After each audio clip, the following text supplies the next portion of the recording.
Hey everyone, Arsenal fan circle here. It is the Sunday Show, season 4, episode 12, and yeah, it's not a nice episode, but I think we can maybe take some positivity out of it. Anyway, maybe some will say we lost 4-0. We can't be too positive, so we'll see what happens. We're going to get some differing opinion. We're going to talk about a lot of things. I think first thing on the agenda has got to be the news breaking this morning. Ole has taken his hands off the wheel, and Manchester United are freewheeling down the highway. And there's going to be an interim manager over there. Michael Carrick's taking charge, but there's going to be another interim manager appointed, and they're probably waiting for their choice to be freed up. Whether that's Pochettino, Zidane, we'll talk about it. Other things I want to talk about, obviously, the game yesterday and the landscape around us. I mean, we'll get into it, but some positives: Manchester United lost, Leicester lost, West Ham lost, Brighton lost. So a lot of teams around us has helped us maintain our position in the league of fifth place. So, Matt, thanks for joining us, Matt. Thanks for having me. Good to see everyone. Great to see everyone in the chat as well. Like I say, not the most positive one to come back onto, but lots to discuss, I think. We knew this was coming, Gary, eventually. 28th of August was our last defeat. Yeah, no, coming into this match, as I said multiple times, I need to temper my expectations and try to be as calm as I can because not expecting much. I'd like to say hello to everybody in the chats. I see Rusty assembled, ready. Even Sam has joined us. Hey, Sam, what's going on, sir? Oh, and there's a Tony Turner also joining us. That guy's always here. Now that he's figured out Big Gunner, as Sam will attest to, now that Tony has figured out well, I don't give him the 24-hour system, Sam. That's your first mistake. Tell him what time he needs to be there, right, Tony? Yep. It's hard to figure out that 24-hour system. How you doing, Tony? I'm doing all right. All right, let's jump into it. First one, Matt, you want to start off? Ole Gunnar Solskjaer's left Manchester United. We saw him driving away from Carrington. A couple of supporters, Manchester United supporters, hugging him for what he's done for United. But let's sort of talk about Ole for a little bit. Yeah, it's sad for us Arsenal fans and other Premier League teams because obviously we'd love to see him at the wheel for as long as possible. But it's not unexpected to see him sacked, is it really? I think we all kind of knew when that result came in on the weekend that was probably going to be it for him. I think having spoken to a few Man United fans, I think actually there's some sympathy with him. I know my sister's husband, for example, is a big Man United fan, lifelong Man United fan, and he kind of compared him almost to a loyal puppy that you're almost having to give to another home. You kind of felt a bit sorry for him, being a bit of a legend at the club as well. Yeah. But yeah, it's not surprising. I think they're going after Zidane, aren't they? Or I think there was some talk around Pochettino potentially as well. So it'd be interesting to see who they bring in. Like I say, I can see some comments in the chat, I think, around Carrick taking over in the interim. So with the same kind of backroom staff. So yeah. But it's strange that obviously Arsenal and United, two of the big powerhouses in UK football or English football in the Premier League, both going through some quite tumultuous times, to get back to the top. So yeah, interesting, but not surprising. Of course, negligent of me not to say Tottenham also getting the win today.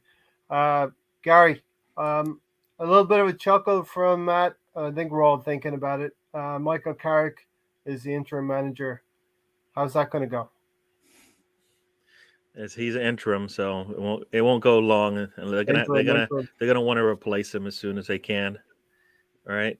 Hey, hello there, Mahir. Yeah. So I don't think Carrick is long for United, and if he is, then hopefully it works out for them. But hopefully it's no different. All right. If he's like, so yeah. I've heard the name Carrick. I guess did he play?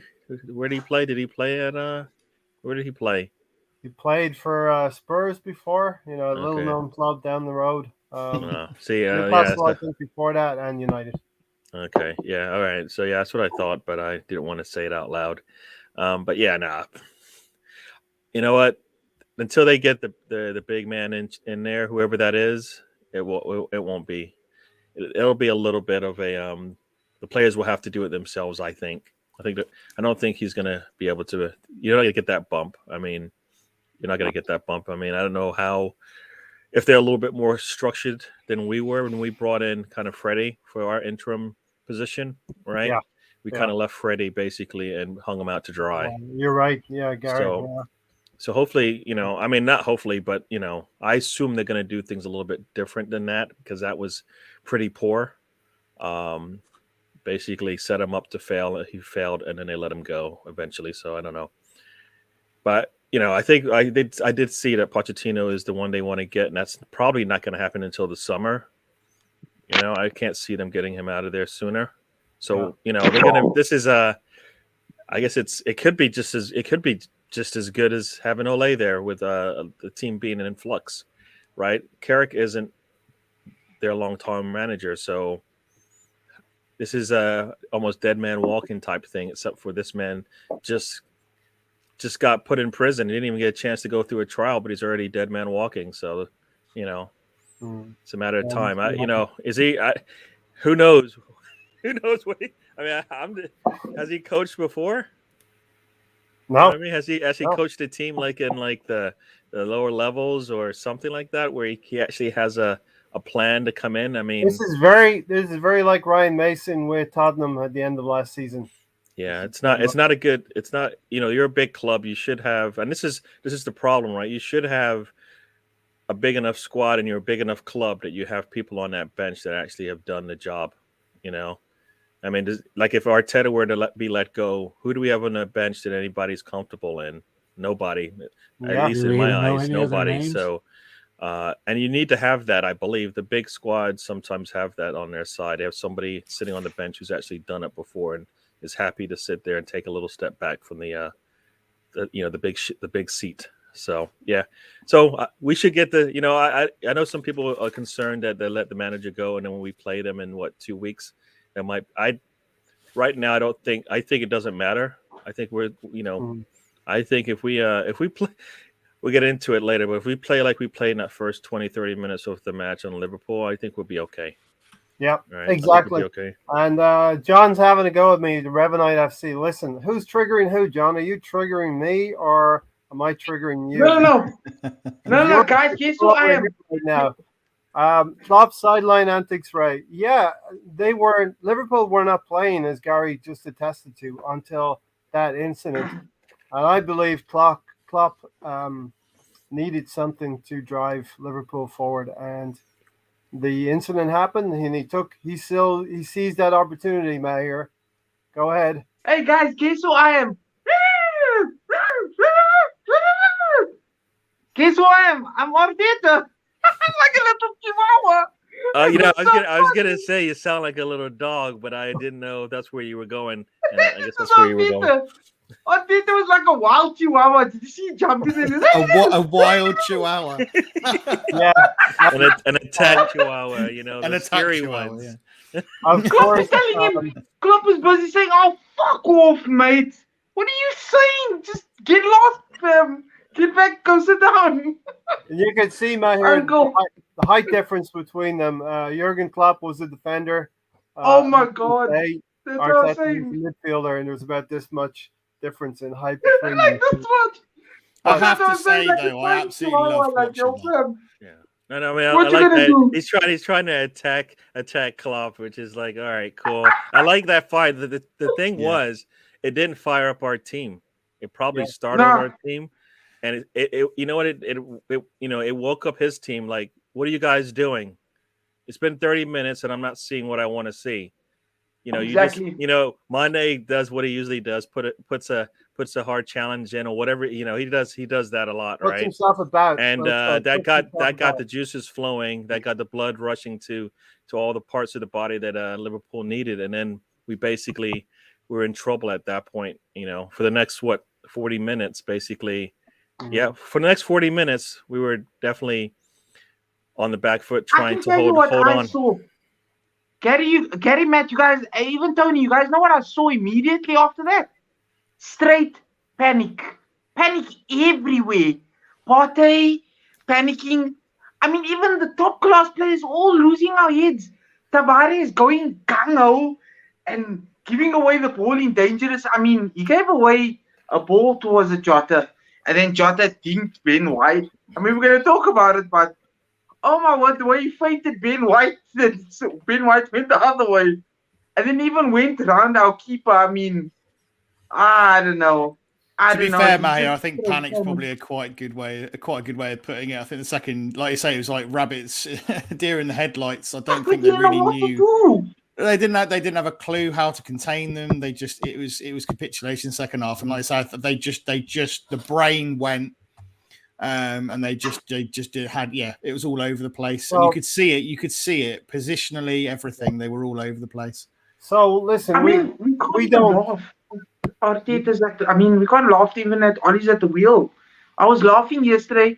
I chose Ray will tell you my upset pick yesterday was Watford, and I was laughing because Man U United at that point, they from the minute of their kickoff, that's the only thing. It took us a while, but I mean, from their kickoff, straight away they were doing what basically we were doing, giving away the ball all the time. Such sloppy passing, and it was putting us under all sorts of trouble. And there we go, 1 goal. There we go, 2 goals, 3 goals. And I looked at the screen and I was like, 3, 4. No, man, 2 goals in quick succession within 5 minutes. Fucking ridiculous, guys. We'll get into it. We don't confer on these, but this is the banner I put up, and I think Gary kind of alluded to it. We've all kind of said Liverpool is Klopp. That team and that manager work together as one mechanism. When Klopp incites, and maybe allegedly incites, an incident on the sideline, Arteta, at first I was proud of him and he took the bait, but maybe was he better not to take the bait and just do your business? We were fine. We were fine. Now think about it. The one thing we couldn't do is lose our minds, right? And the one person that needed to definitely not do that was the manager, because it just trickles down. And as much as it looked really good, right, his team needed to feed on that. And I'm not sure we're there yet. That's the problem. We're not there yet. This is a young team. They're not. If that's the fire that Arteta is going to bring every match, good. But that's probably the first time I've seen it like that, where he went after the other manager, right? And he's had more than enough chances to do that against other teams that we probably could beat, and that if we got that fire, match over kind of thing. This is probably not the time to do that, not to test that theory out, right? You don't poke the bear. We're already concerned going into this match that guess what? They just got beat by West Ham. The last thing you want to do is poke the bear. That did it. I think that you know what, I feel like they were waiting anyways. They were waiting for a time to basically turn it on. We were playing really good, and they weren't going to take chances because we could have, they didn't want us to punish them if they did. They were getting their chances anyways, even with all that going on. It was probably a matter of time.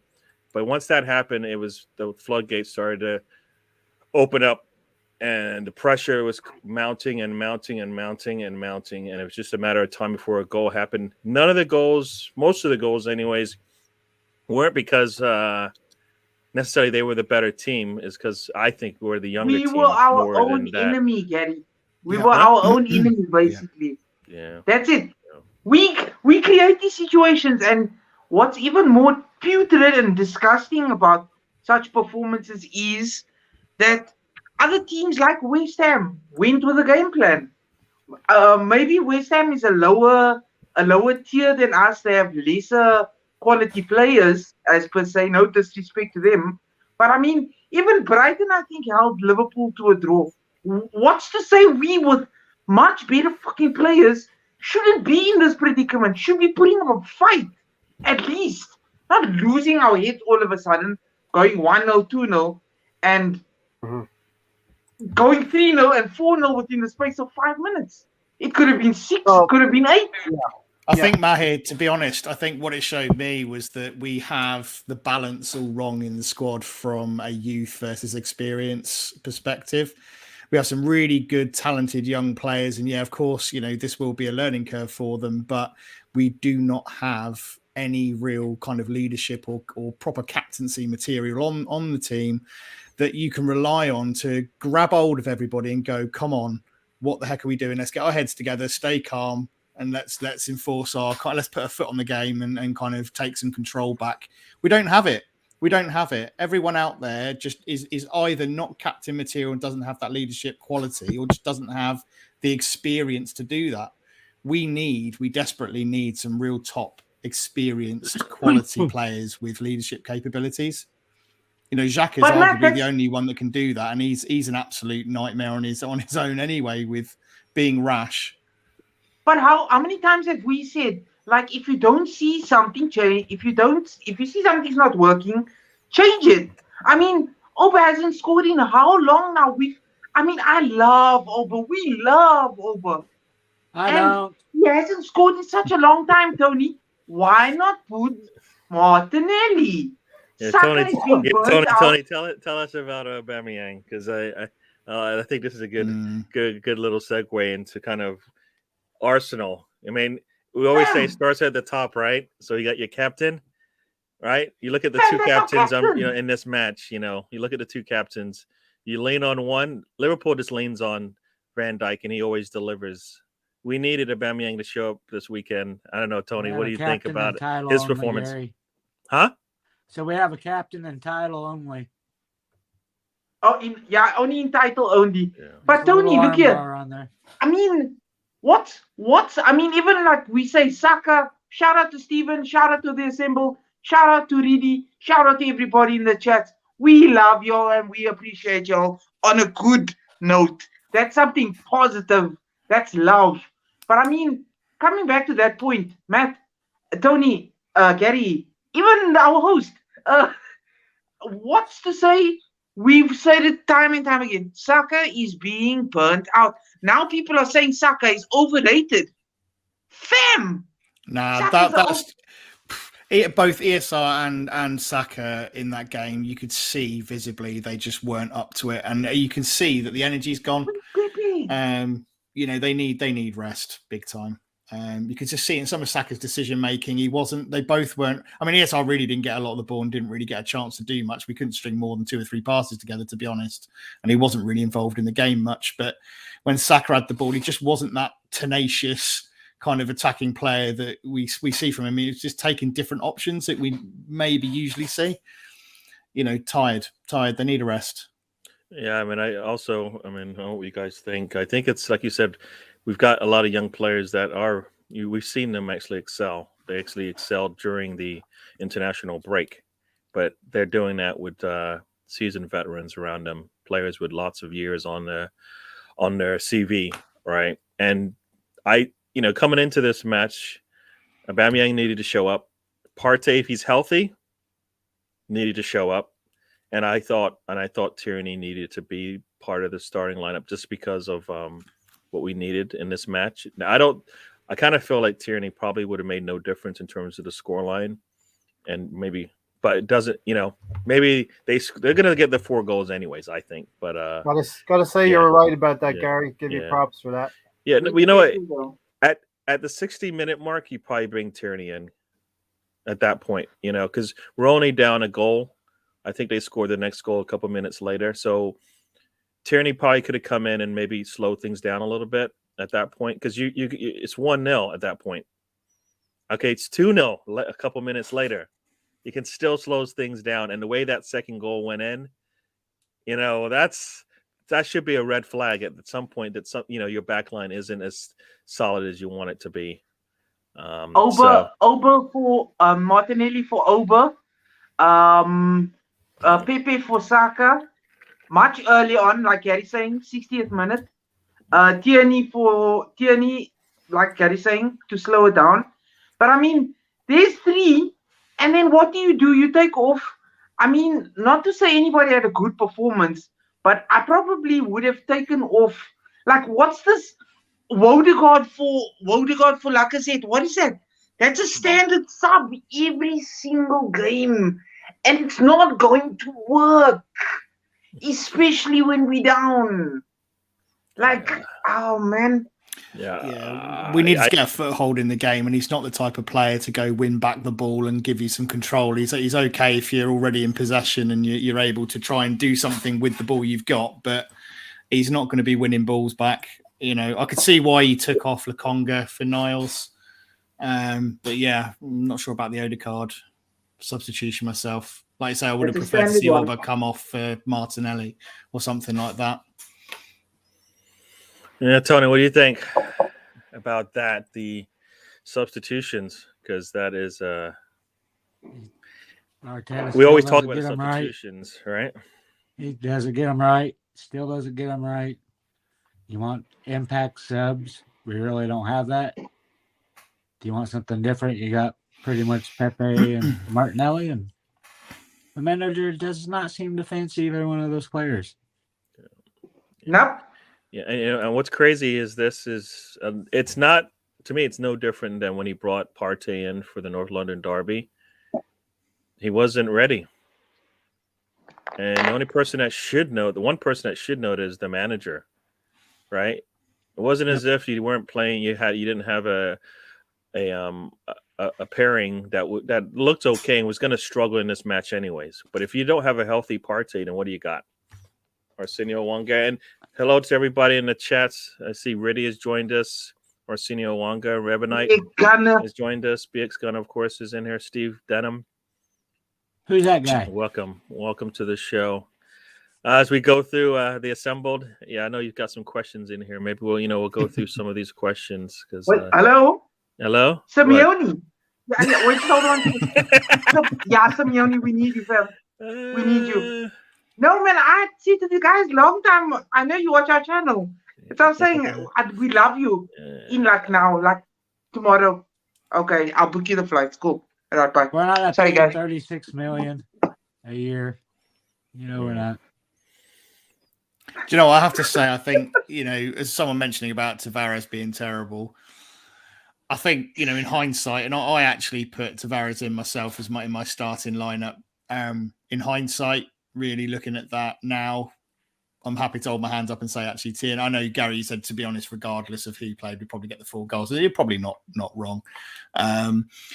But I think Tierney probably should have started that game. A bit more experience, probably played with that kind of atmosphere, especially when, that Klopp and Arteta incident went. He's probably going to hold his head a little bit better maybe than Tavares would.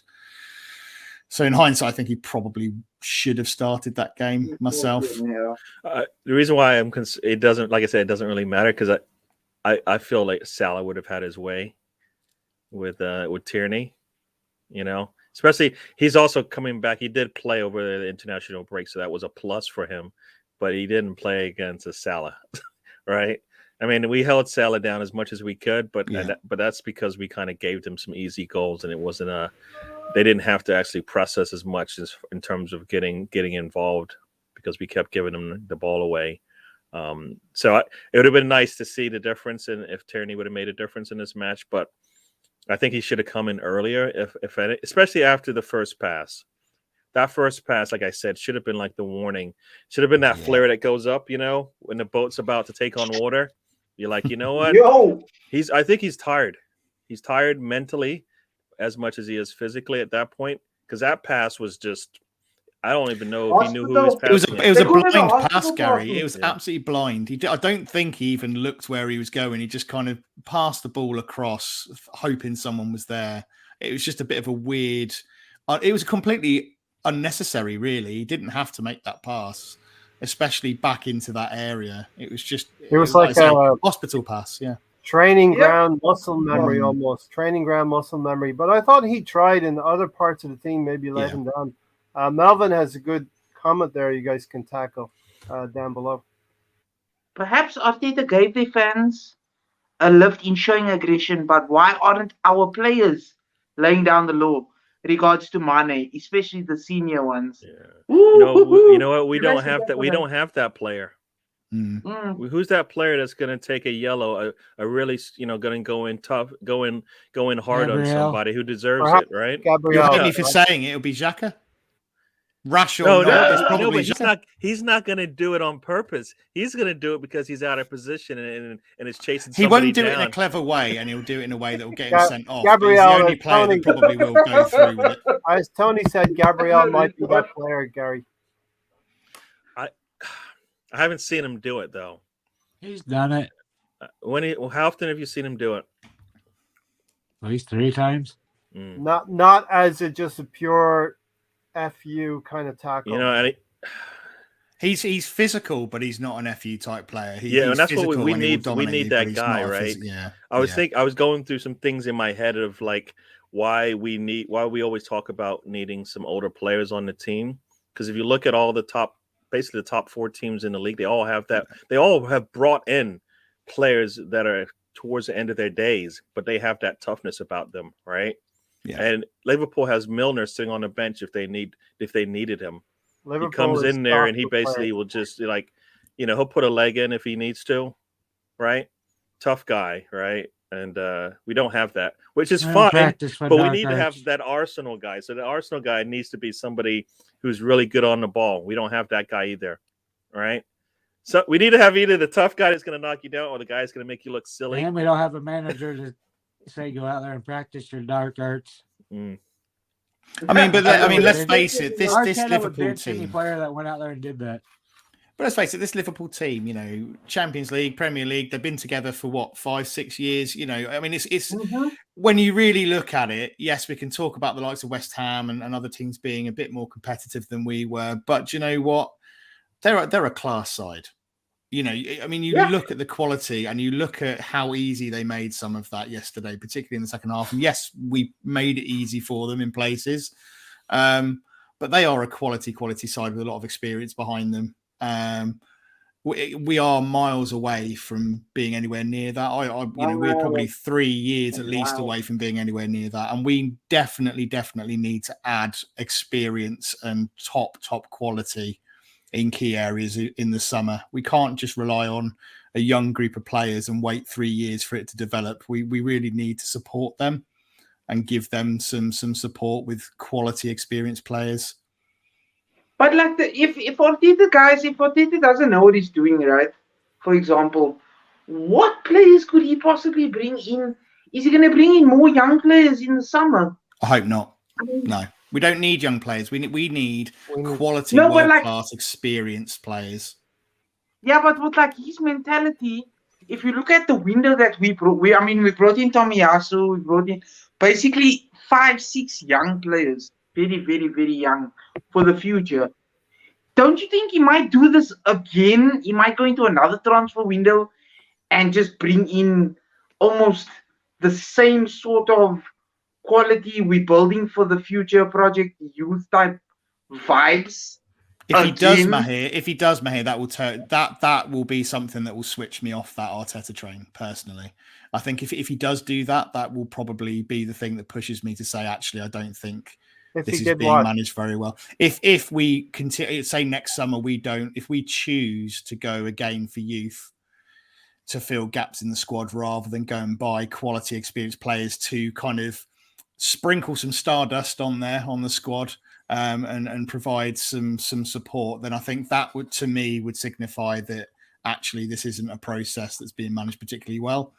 It would signal the strategy of when we want to be a good team, whether we're going to be there in the next year or the next 3 years. You know what I mean? That's more like a 5-year buzz.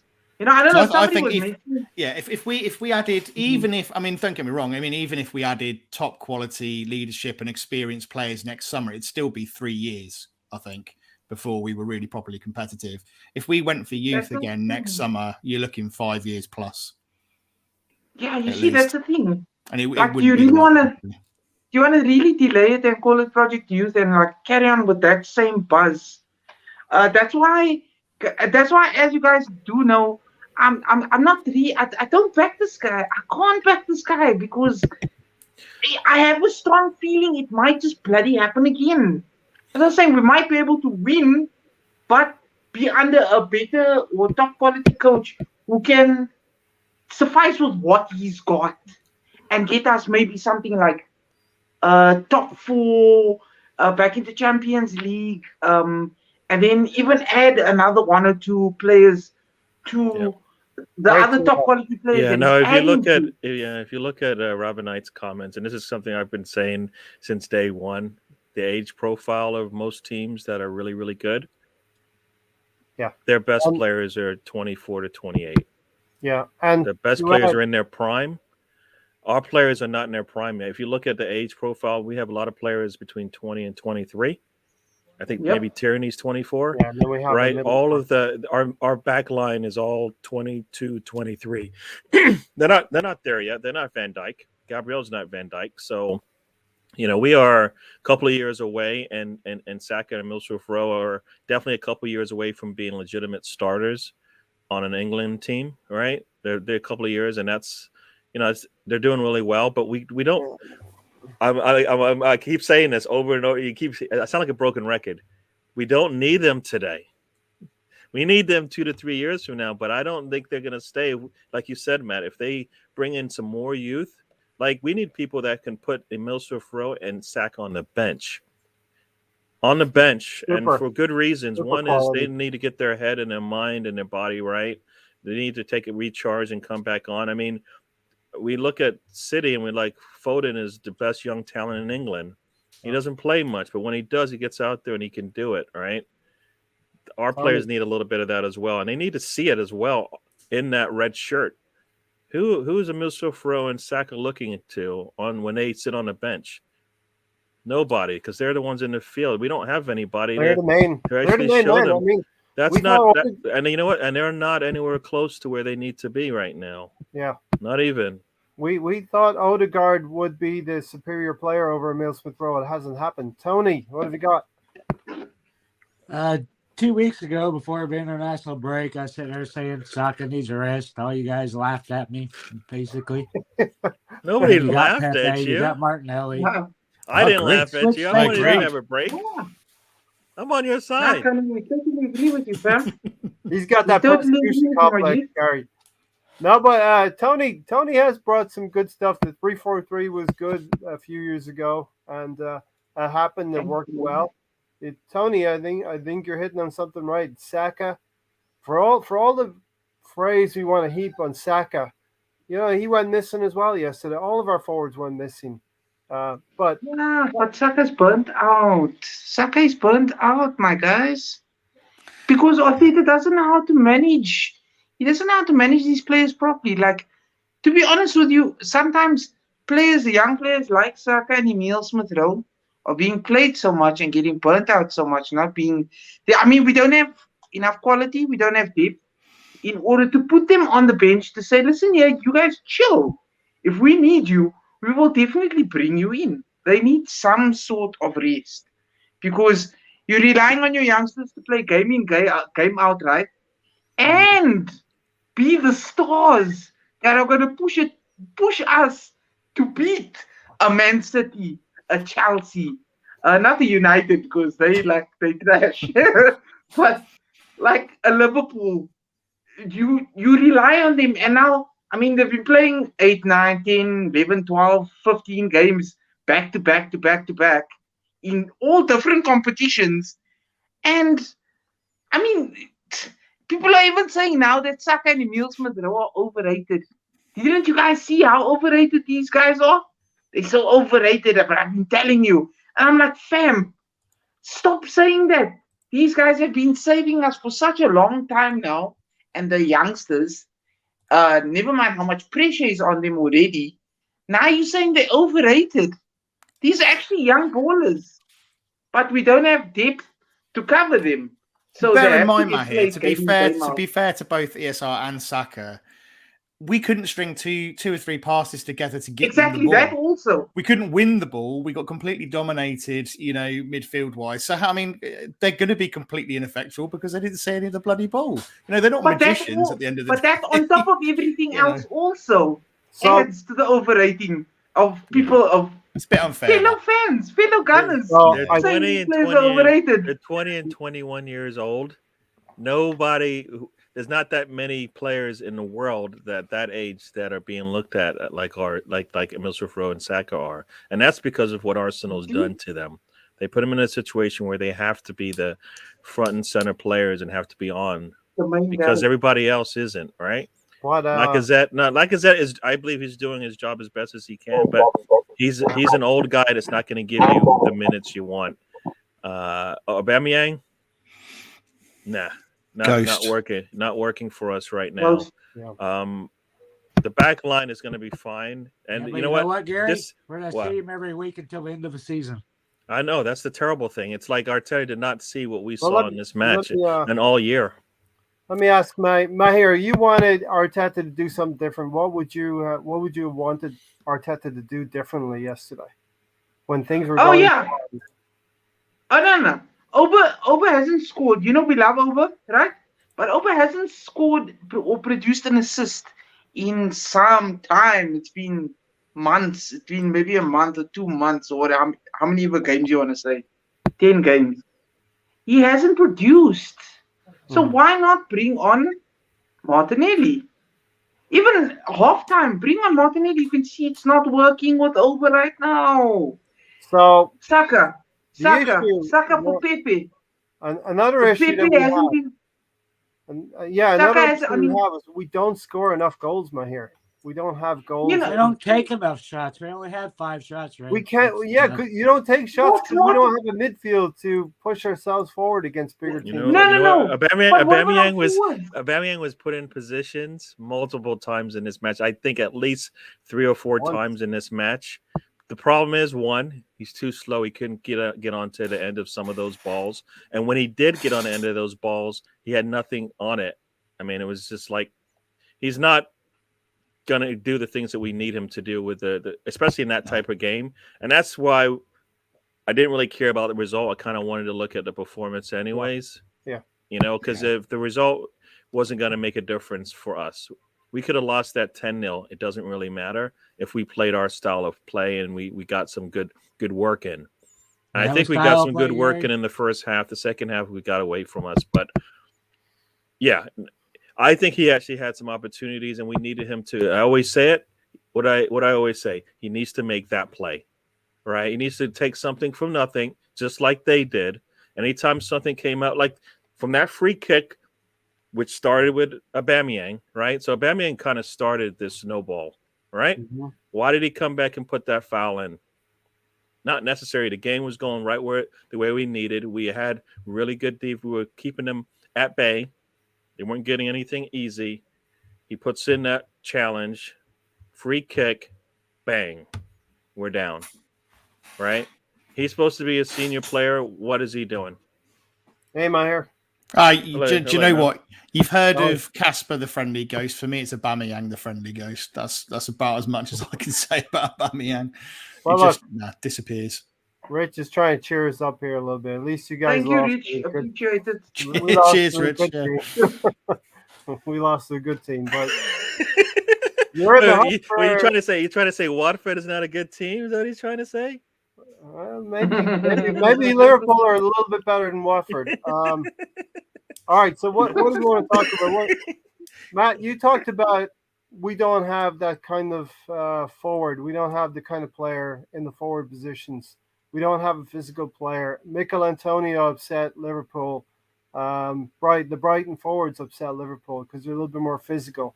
We don't have that kind of player in Oba. And No. we need a reset eventually. But for this season, what are we going to do? Persevere with Aubameyang? Or do we want to do what Mahir is saying, introduce Martinelli mid-season? I mean, I would. Why not? I mean, I would. Why not? At the end of What's the the day, gamble? if you're not getting anything from a player, why keep persevering with them? I can understand it to a point, but for me, I've tried to sit there and think, okay, he's not on the decline. Maybe he's just having a bad patch, and that goes from 2 games to 3 games to 5 games to 10 games, and it keeps going and keeps going. And you think, where do you draw the line? Where does Arteta have to draw the line to say, look, this just isn't working, but we're not getting the productivity out of this player. We need to change it. So yeah, exactly. So I would personally change things up and maybe stick a Martinelli up front instead. Lacazette shouldn't be the one to suffer. For me, he's still a good quality player that offers us something. He works hard, and he does help us in games. Aubameyang for me is just a ghost. You know, I don't see any real purpose in keeping him on. So yeah, I would be all up for starting Martinelli, but that's an area in our team which we have to address. You know, whether that's January or whether it's the summer, we need a bully boy. We need a big physical centre forward, someone who has an all-round game, good in the air as well, can latch onto crosses and things like that, is actually present in games and makes things for themselves, doesn't rely on somebody else to kind of bring him into play. We need that. We're desperately short in that area. Tony, what do you think, Martinelli? And this is a stretch of games that we're coming into now. One home game against Newcastle, we could possibly do that with Martinelli, get him up to speed. But then we go away to Everton and Man United. Like I said, I wanted to see him going into the international break. I would have rested Saka and Smith Rowe, see what he has. The problem is we don't know what he has after his injury. None of us know how good he is anymore because Arteta refuses to play him. Arteta doesn't seem to fancy him at all. Or he'd get at least 20, 30-minute run-outs every game. Instead, you're seeing Odegaard, then you're seeing whoever for the last 5 minutes of a game. He's not trying to make any substitutions that make any difference. And I just don't see it happening. It doesn't matter how much we talk about it. It's not going to happen. Exactly. We want it to happen. Take a page out of your own hymn book when you talk about Arteta getting fired, because that's just not going to happen. I don't see it happening. You know? But no, you speak sense. I don't see it happening either, Tony. I think we're going to persevere with Aubameyang and see where it goes. Yes, Saka needs a break. That's just stupid if you think about it. That's quite stupid. Not only do I want to see that, I wanted to see Pepe as well. To be honest with you, I want to be proved so wrong about Pepe because, I mean, you know, a lot of people have told me, like, have patience. Pepe's going to come right. Pepe is a baller. Like, he's done a lot of, I mean, why do you think we bought him from Lille? The price is not the problem. It's the actions speak louder than words on the field is the thing I want. And I want to be proven so wrong by Pepe. I'm like, just give him his chance, Arteta. But Arteta is such a clown. He does not know what he's doing. I can't agree with you on that one. Pepe's had opportunities. Pepe's failed on those opportunities. Pepe knows. But Gary, I understand that. Pepe knows exactly what he has to do, and it's not even the shooting and all that other stuff. It's all the other stuff Arteta wants. He has to do those things where he doesn't play. It sounds silly, but that's what he has to do. That's what everybody has to do. I need to look back at all of our goals, Gary, all 13 of our goals this season, and see how many goals that Pepe was on the pitch for those 13 goals. I don't know what it would be. Could be about half. We know 2 for Crystal Palace, right? He was on the pitch. That's something I need to look at. Yeah, but you know what? He's such a liability in other areas of the pitch that Arteta wants. That's the problem when you have him on the pitch, right? He gives you. I go. You know, broken record again. The 80-20 thing. He gives us the 20% up top in the scoring areas, but he needs to do the other 80% of work that's required to be on the pitch. Right? It's silly that Arteta doesn't want to cater to the strengths of all of his players, but he's a young coach, and that's what he's going to do. So I'm like, I'm done. It's hard.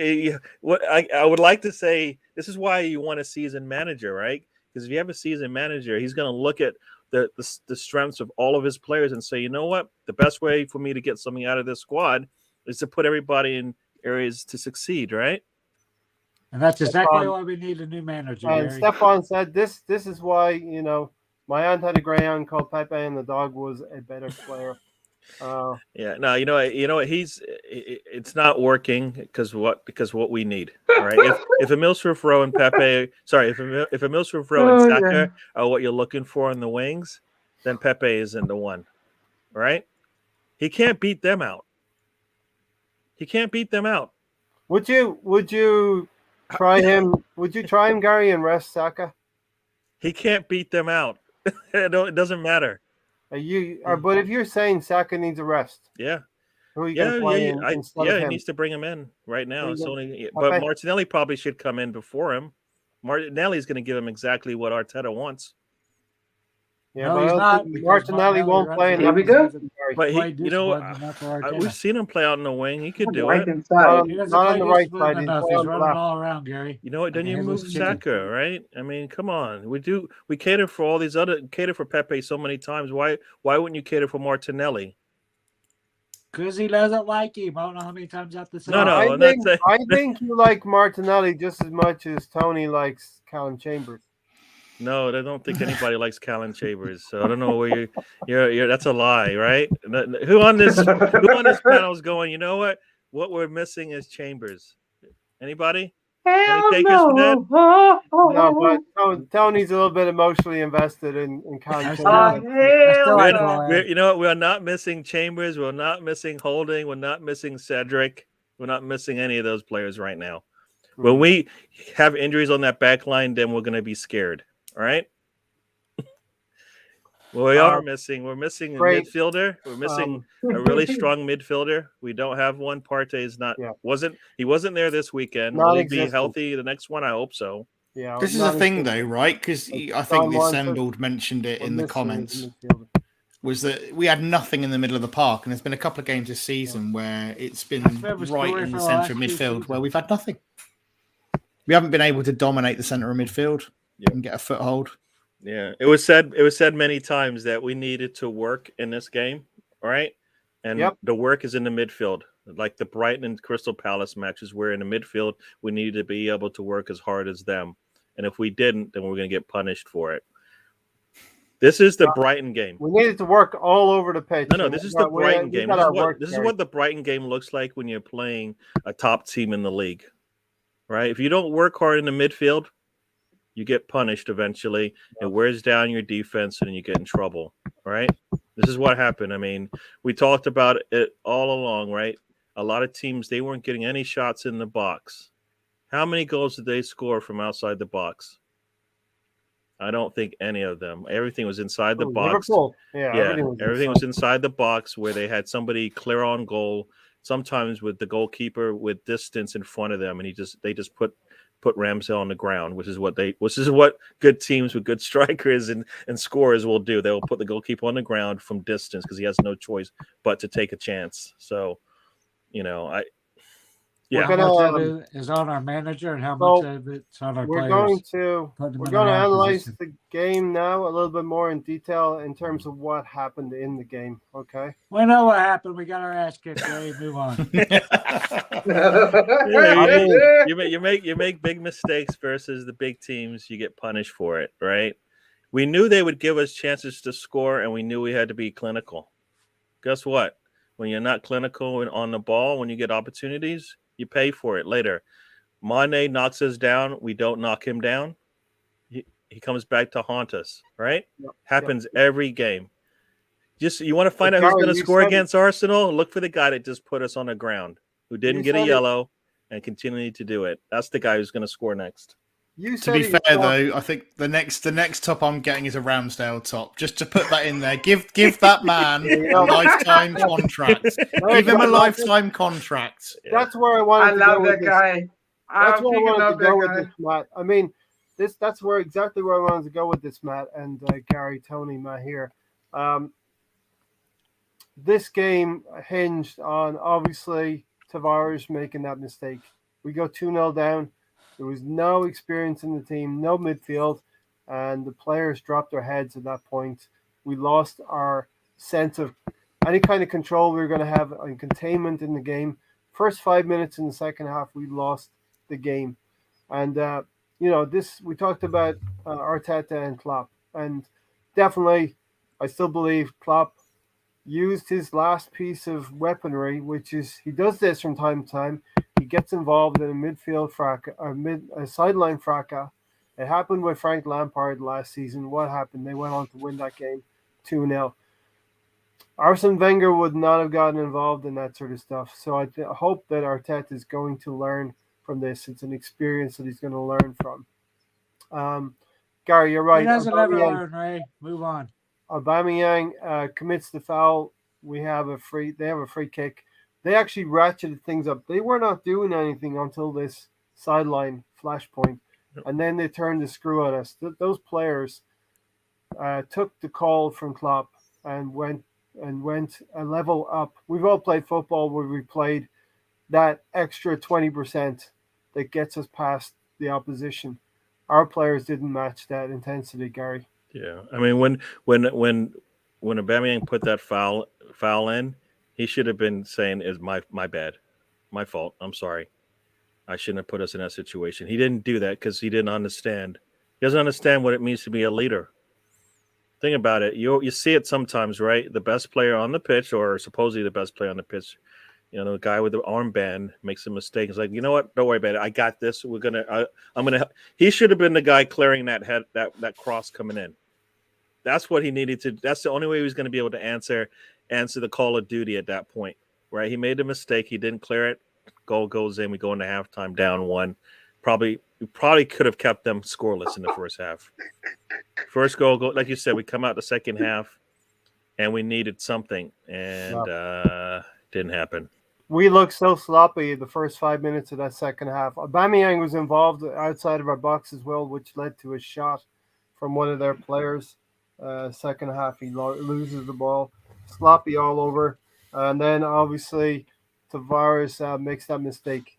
I think people are slating Tavares, but I think he obviously made a mistake, but his head never went down, Matt. Yeah. I thought he But you know what? If you watched his videos, if you watch some of his YouTube videos, like I always do when we bring in a new player, he makes some really loose passes. Yep. He was making really loose passes in the videos. You could see them, which is, I believe, just what a young player does. He'll learn from it. And at that, like I said, at that 55, 60-minute mark, it probably was time for him to come out. Yeah. And because the game was getting away from us, because we needed something to solidify this team. And it wasn't who we were going to put in midfield or on the front line that was going to change things. We already had our best players out there on the pitch that were supposed to do that. To hold on to the ball. But we could solidify a back line because Tierney and Tavares, we could have interchanged them and not lost what we wanted.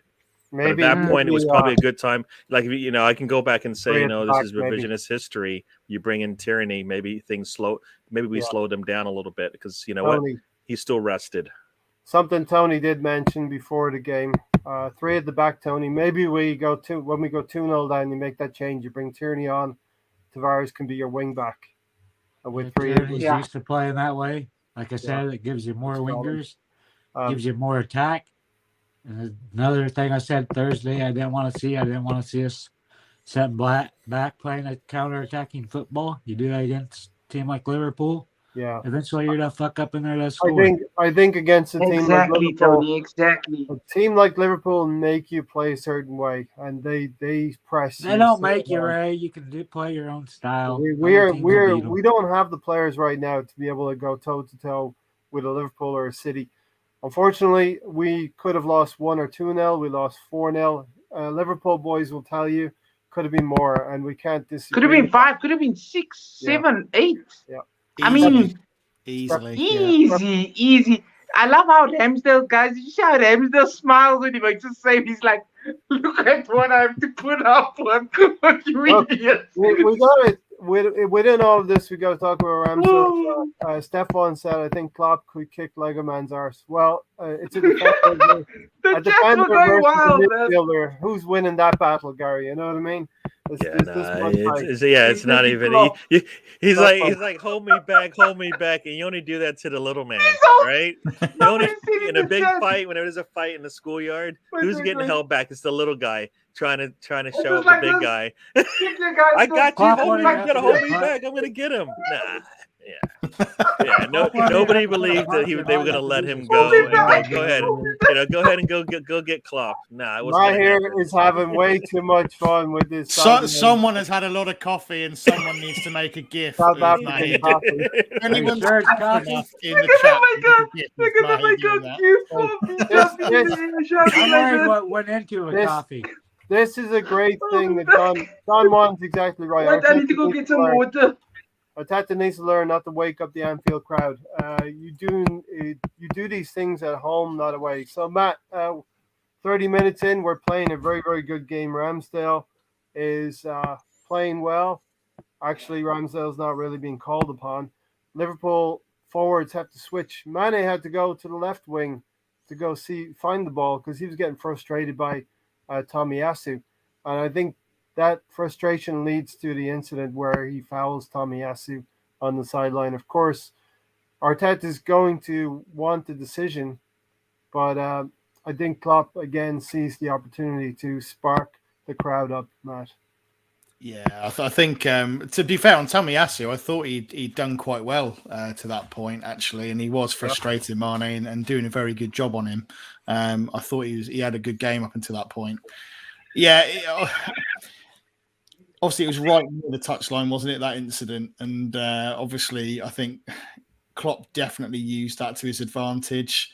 I think Arteta lost the plot. Didn't work for us. So he took. You know what? He took the bait, right? The bait. Yeah, was... well, that's the thing. It can either go when you do that kind of thing. It can either go one or two ways. It can either fire up your opposition or it can fire you up. And unfortunately for us, it ended up firing up the Anfield crowd, Klopp and his team. And it's not really something you want to do against a team of that quality away from home in an atmosphere like Anfield. It's not going to really do you any favors. So I probably agree with Gary, although we love to see it. And I did tweet saying I absolutely love to see it. I do love to see that. But at the same time, there's a time and a place, I think, to do that kind of thing. So, Matt, we love to see that. But was Arteta wrong to take the bait there? And maybe it's something he's going to learn? Or do you think our players need to match what the manager's doing? I'm sorry, I'm butting in here. It's a good question. question. He has to know his team, and he doesn't know his team. If he does that, the way they reacted to it, because they didn't get fired up, they didn't get a little bit more attention to detail, and we let them basically control the game at that point. So he doesn't. He has to know his team. He has to know if I'm going to do this, you guys are going to back me up. Yep, they did. I think it unsettled them more than anything. I think, like you say, some teams will galvanize. Maybe again comes down to experience, but this is again because of the youth in the squad. They're like probably pancake and watermelon. Is that what that is? A crepe? Yep. Nice. But yeah, I mean, this team with the youth and inexperience is going to look to your manager to keep a cool head and kind of not lose football, it. Right? Yeah. You know, they lost their head, I think. Yeah, you know why Brighton was able to have a good game against them is because guess what? They kept it right here. None of this up and down. There was just really disciplined and controlled. They lulled them into. They didn't have any flash points. They lulled Liverpool. Liverpool got into a 2-0 lead. Gary got more Liverpool fans showing up into the chat. What is going on here? Dave's there. They want to see a meltdown. There's no meltdown. We were expecting. We were going to be happy with a draw, and fear a blowout. We got the blowout, but I don't think it's the way we thought it was going to happen. Not at our hands. Our hands were the reason why it went the way it did. And exactly a week ago, we did a preview, and we said we knew what Liverpool would do to us.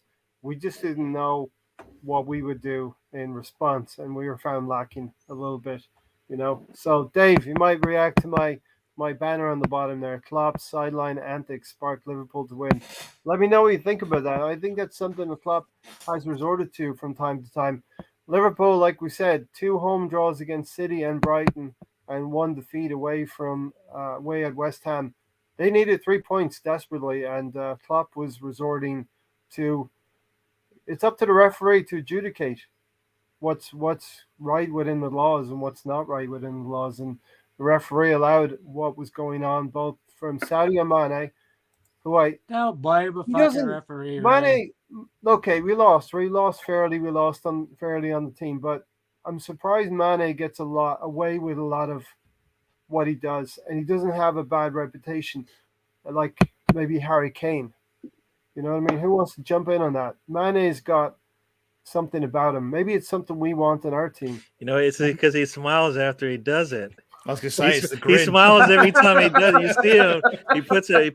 He puts an elbow to like Tierney's head, gets up and smiles. Everybody, what can you do? It's like a teddy bear. Like, oh man, you know, even probably the officials are looking at going, oh, he didn't really mean it, but you know, he does it. And you know what? We needed to respond to it. That's what we needed to do. Yeah. Let me add him. We needed to respond to it, but we're not that type of team. We don't have that player on our team who's going to do it. This is where, think about it. This is when we go, you know what? We want somebody with that like a Guendouzi like. Not all the way, because he's a little bit over the top, but you need somebody who's going to get in there and go, you know what? You don't knock down my boy Tomiyasu like that. Sorry, that doesn't happen, right? Watch yourself. Gabriel, Watch yourself when you come back down this way, because I got you, right? Because that's not what happened. We kind of just like took it and then just, you know, dusted ourselves off and got back up, and they knew we were done at that point, right? You know, you won the fight when that happens, right? And that's what happened there. We didn't show the fire and the fight that we needed. Exactly. And, so the Assemble wants me just to answer this question. What do you think was the problem in your balanced opinion? Partey starting, he wasn't ready to play. We didn't have any constructive midfield play, and we had no forwards that we could hold on to the ball. And we didn't match the intensity. When the game got white hot, and you need to be in games like this, if you want to be in the top 6, let alone the top 4, you're going to have 4 or 5 of these games a season where you need to step to the plate, and we didn't do it. When the game became white hot, we shrank a little bit in the heat. We're like, and even Ray, when we in the first half, we didn't really offer a lot. You know, it was for me the first half was containment. The second half was capitulation. We didn't really ever show that we were on the front foot. I don't think we ever really showed that we had anything to offer going forwards. It was very much just contain. That was it, really. I didn't feel that we were all looking for a big performance in this game, and like I say, we didn't really turn up and be positive. I think we looked scared, to be honest. We looked second half definitely panicked, but we looked nervous. We didn't look confident. You know, all of that confidence that we had from the run going into this game suddenly seemed to be put on the back burner. We seemed just overawed by it, to be honest with you. Until Arteta gets on the training ground and gets our players and squad indoors and talks about these particular situations, how we need to react, and maybe it's not how you react. Maybe he's had 2 years to do that, Ray. Come on. You know what? I don't think if you have to coach that into your players, then I think you do. You can't coach that into your players. You can't coach your players what to do in that kind of situation. You've been playing football for a very long time. You've seen a lot of stuff.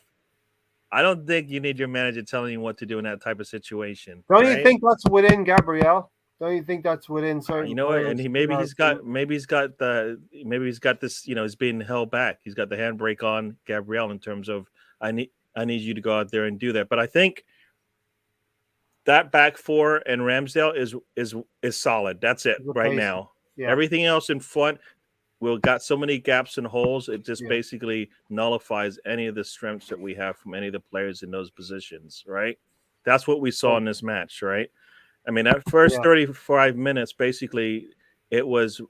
I kept saying it during the watch along I did with Scott. Basically, you know that it's a lot of Van Dijk and Matip with the ball on their side of the pitch. Fabinho. Right on their side of the pitch, so we were keeping them at bay for a bit, right?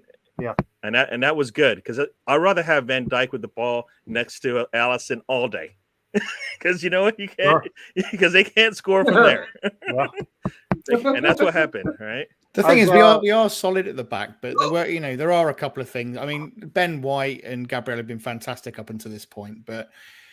You know, we had one classic example in this game where Ben White, you know, he loves to be a ball carrying defender, brings it out, but he's got to learn to release the ball sooner. I think he keeps hold of the ball too long. Yeah, he just takes that extra couple of yards before releasing it and then gets caught out with it. Especially, he does that a few times.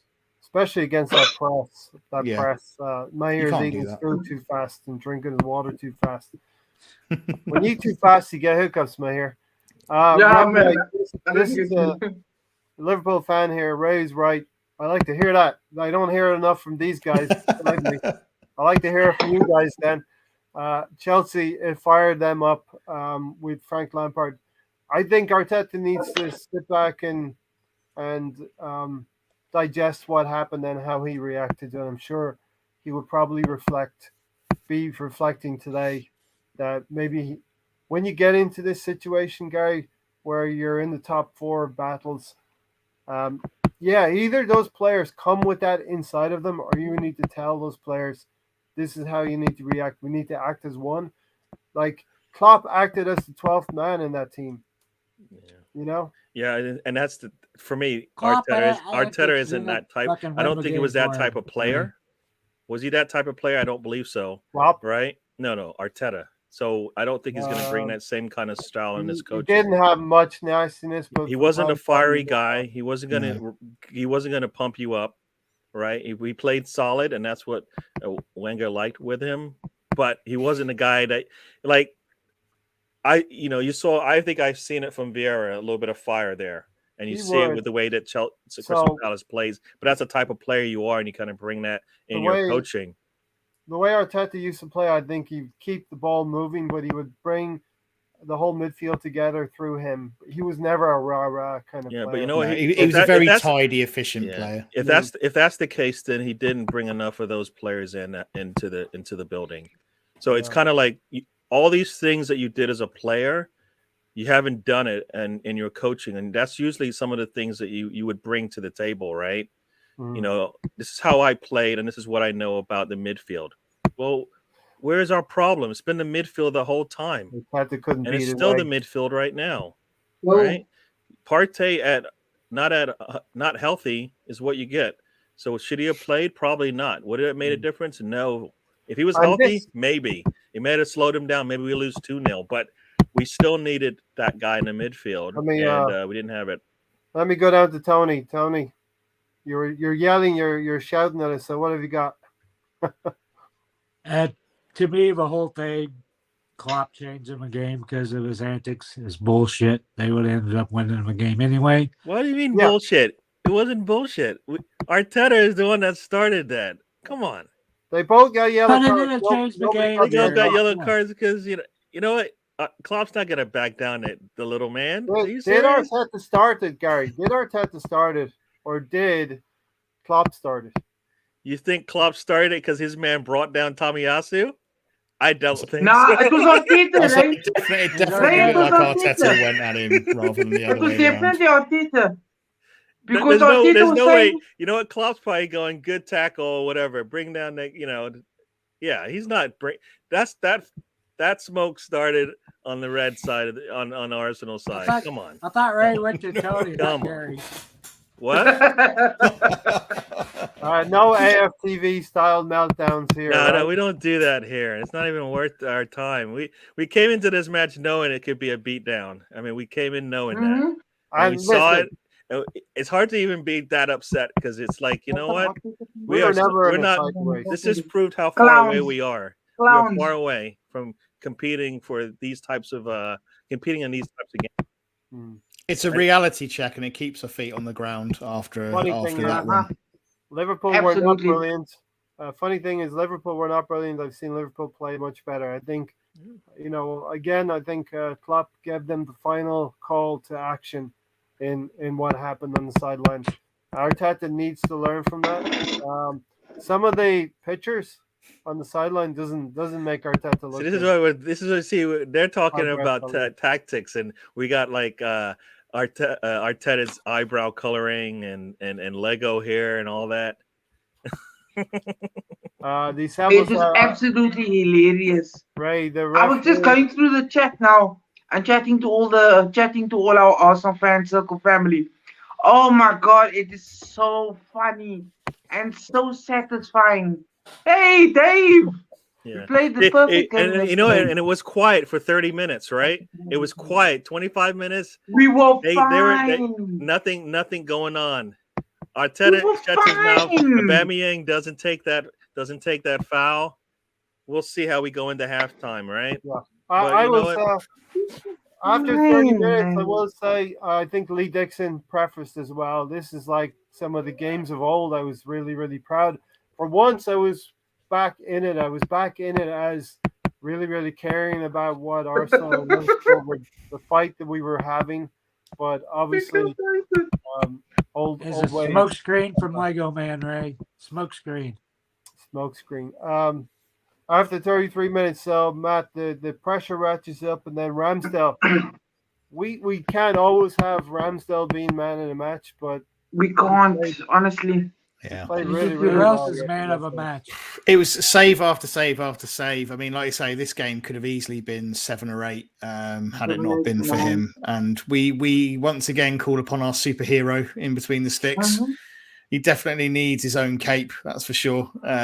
He's Yes, a okay. brick wall with cat reflexes, isn't he? He's ridiculous. But yeah, thank God we've got him. But he made a great save. That I think it was Salah, wasn't it, from close range?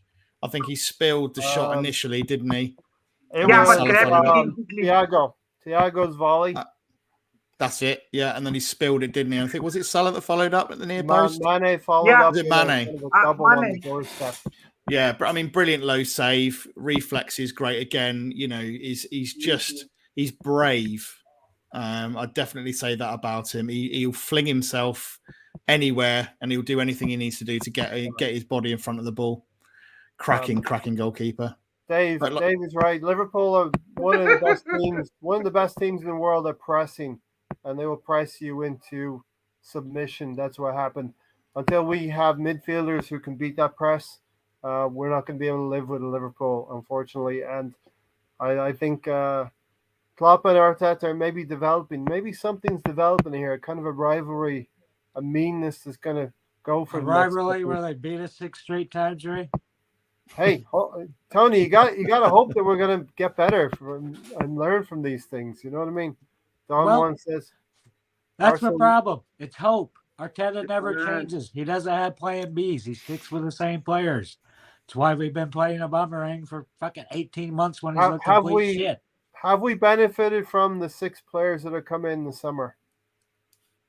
Our defense Well, I think is stronger, but we're still not attacking. Have they helped us, Tony? Have the 6 players that came in the summer No. helped us? We've given up more goals than we did last year. Gary, we're going backwards. We haven't. The 6 players that have come in this summer have not helped us. No, all we did was replace players. We didn't build on what we already had, right? Louise goes. We have a better right back. We didn't build on the squad. Our depth didn't grow anymore, right? We in the same issues we've had before. At least now we have a better starting Where was our 11. problem at last But year? we have depth. Attack and midfield, Ray. Yeah, We improve our and we attack and didn't midfield. fix any of the problems, right? We're not getting more goals from the people we brought in, and like you said, we don't have the defensive midfielder. I mean, everybody. We're all clamoring for Basuma, Edouard, or Tony. Somebody. Those were the kind of players that we were looking for to bring in, right? Mm-hmm. That was all on our wish list, right? Mhm. We didn't bring in Basuma. We don't have the defensive midfielder. What do Oh, we need? Wadi We need a either. defensive midfielder. We need somebody who puts balls in goals. We don't have that player either, right? Yep. I mean, all these things that we Yeah. wanted, we didn't get. And like I said, we didn't improve the depth of the squad, right? We have a more solid starting 11 now because we know the back five of the team is set, right? It's set right now. Partey healthy plays, Milsofro and Saka play. And then after that, it's question marks, right? Yeah. Sambi is a backup to Partey, right? So the fact I that they think play we together have- doesn't mean, it means nothing because that's not the player. We don't need Sambi to play next to Partey. We don't. We need a partner for Partey, right? Mm-hmm. Exactly. Right. And that was need that it. was We gonna need- be Granit. That was gonna be Granit Xhaka. He's out injured. Yeah, Right. but he's not. Ray, That is not the Ray, player I'm gonna burn you with either. this. That's Don't Arteta's say Xhaka's friend. That's name. his buddy. But that's Don't- not the don't player. joke We need a around. I'm gonna starter. burn Ray, we went on a 10 Wake it game up, unbeaten. How many run times are we without gonna go fucking through That's goal. this? not here. He's just he just likes Burn to me, bug my us, ear. man. Go. Don't you know what? That's it. We don't say that name anymore. That's you just All curse. right. Anytime Gary, you say it, Gary, you're I cursing need- at me. I don't like Gary. cursing. All right. I need some of Scott's coins. I need a plentiful for that. What is the Yeah. exclamation burn? Yeah, Alex, there you go. Fire. We need exclamation punch Ray. Alex, to answer your question, Alex. You guys are Yes. bloody brilliant with that whole thing. Yes, Ray, you so I did. was on the Red Cannon. Gary saw was doing the live watch along. I was watching. And so there's I like saw a you. price listing that you can like set the hosts on fire and stuff. So I said I know. jokingly to Scott, what's the price for me to set Gary on fire? Right here. So he said, Right here. I've got more coins than you. I know. oh, Yeah, like we all said, the club Arteta sideline fracas. my days. It didn't Oh, help no. out Arsenal at all. I got more coins than you. didn't help us Sorry. out. Didn't help us out. We're not that type No, of it team. didn't help us out at all. All right. One at a time. Tony. Sorry. How many games did we go undefeated without Zaka? Okay. Yeah. 10 games, right? 8 Hey, games. 8. You froze. You still there? So why did we need him? Why did we need I him? didn't need him. Oh, You brought him up. Why do you bring up the name? Because he's on the roster for this season. And No, he was he's intended. not. I don't know. You just brought him up for no reason. He was intended to. You're talking about Zambia as being the replacement for Partey. Yes. So Xhaka is the partner for Partey. No, he isn't. It's what He he just is. hap- This He season. isn't. He isn't. If we're a but top he- 14, No, he isn't. But that he is is. not our partner No. for Zaka's Partey. not a defensive midfielder, right? So he can't be his partner. He's a nothing midfielder. What is he? He doesn't play Tony. He doesn't play attacking. No, he doesn't plays. play He plays a defensive. partner for. He plays a partner for He's good at kicking it Partey back to our on own TV. goalkeeper. That's what he does. It's like but he's not his partner. Like That's bad not- boys.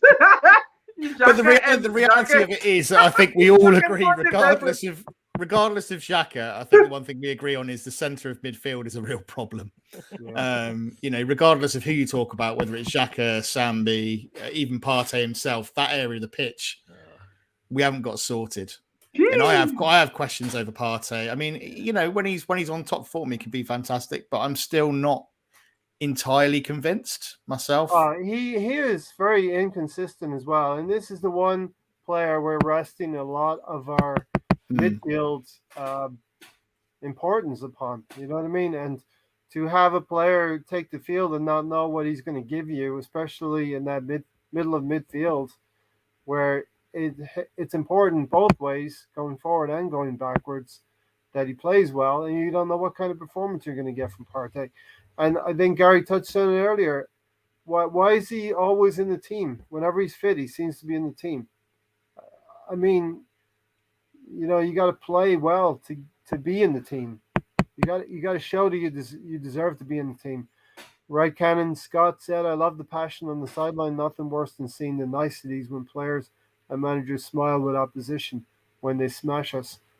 Then the problem is the players, and they're too young, too inexperienced. But hopefully this game, they really need to learn from games like this, and either they have it inside of them or they develop that tenacity, or we have a few minders in the team like Gabriel. One day soon, hopefully we do that. One day soon. One day. Minders. One day. We don't want to get any older. This reminds me of that comment right there. Yeah. Alba and Laka versus big differences there. Exactly. Massive. That's what we need Multiverse. to do. Yeah. I mean, even at his best, Aubameyang wasn't considered one of the best players in the world. Salah right now is considered close to being one of the best in the world, right? It's Right part now, of- in terms of what he's doing right now in this game, right? Probably So- top 5. Tony, So, yeah. is Partey a Partey is dud? dud. Scott's asking, is Partey a dud, Tony? I don't think we know yet. He's just been injured so much. I don't think the style of football Arteta playing suits him that well. He's better going forward. He's not a defensive midfielder. We need a defensive midfielder. To me, I'd still play one holding defensive midfielder and have the two midfielders up ahead of him. Partey needs to be ahead of whoever's their central defensive midfielder. I don't think that's sustainable. I don't think that works either. Have one midfielder, one single pivot. I think we need a double pivot. It worked for decades, Ray. Come on. And going away to Liverpool, I don't think that's a good idea. We saw Yeah, it only Playing works if you have the counterattacking right football players. against You can't Liverpool isn't a good any idea. We did formation that. works if you have the right players filling the spots, right? Yeah. We don't have all the players we need, so we gotta fit. And this is where a seasoned manager, once again, will put his players in positions where they can excel, right?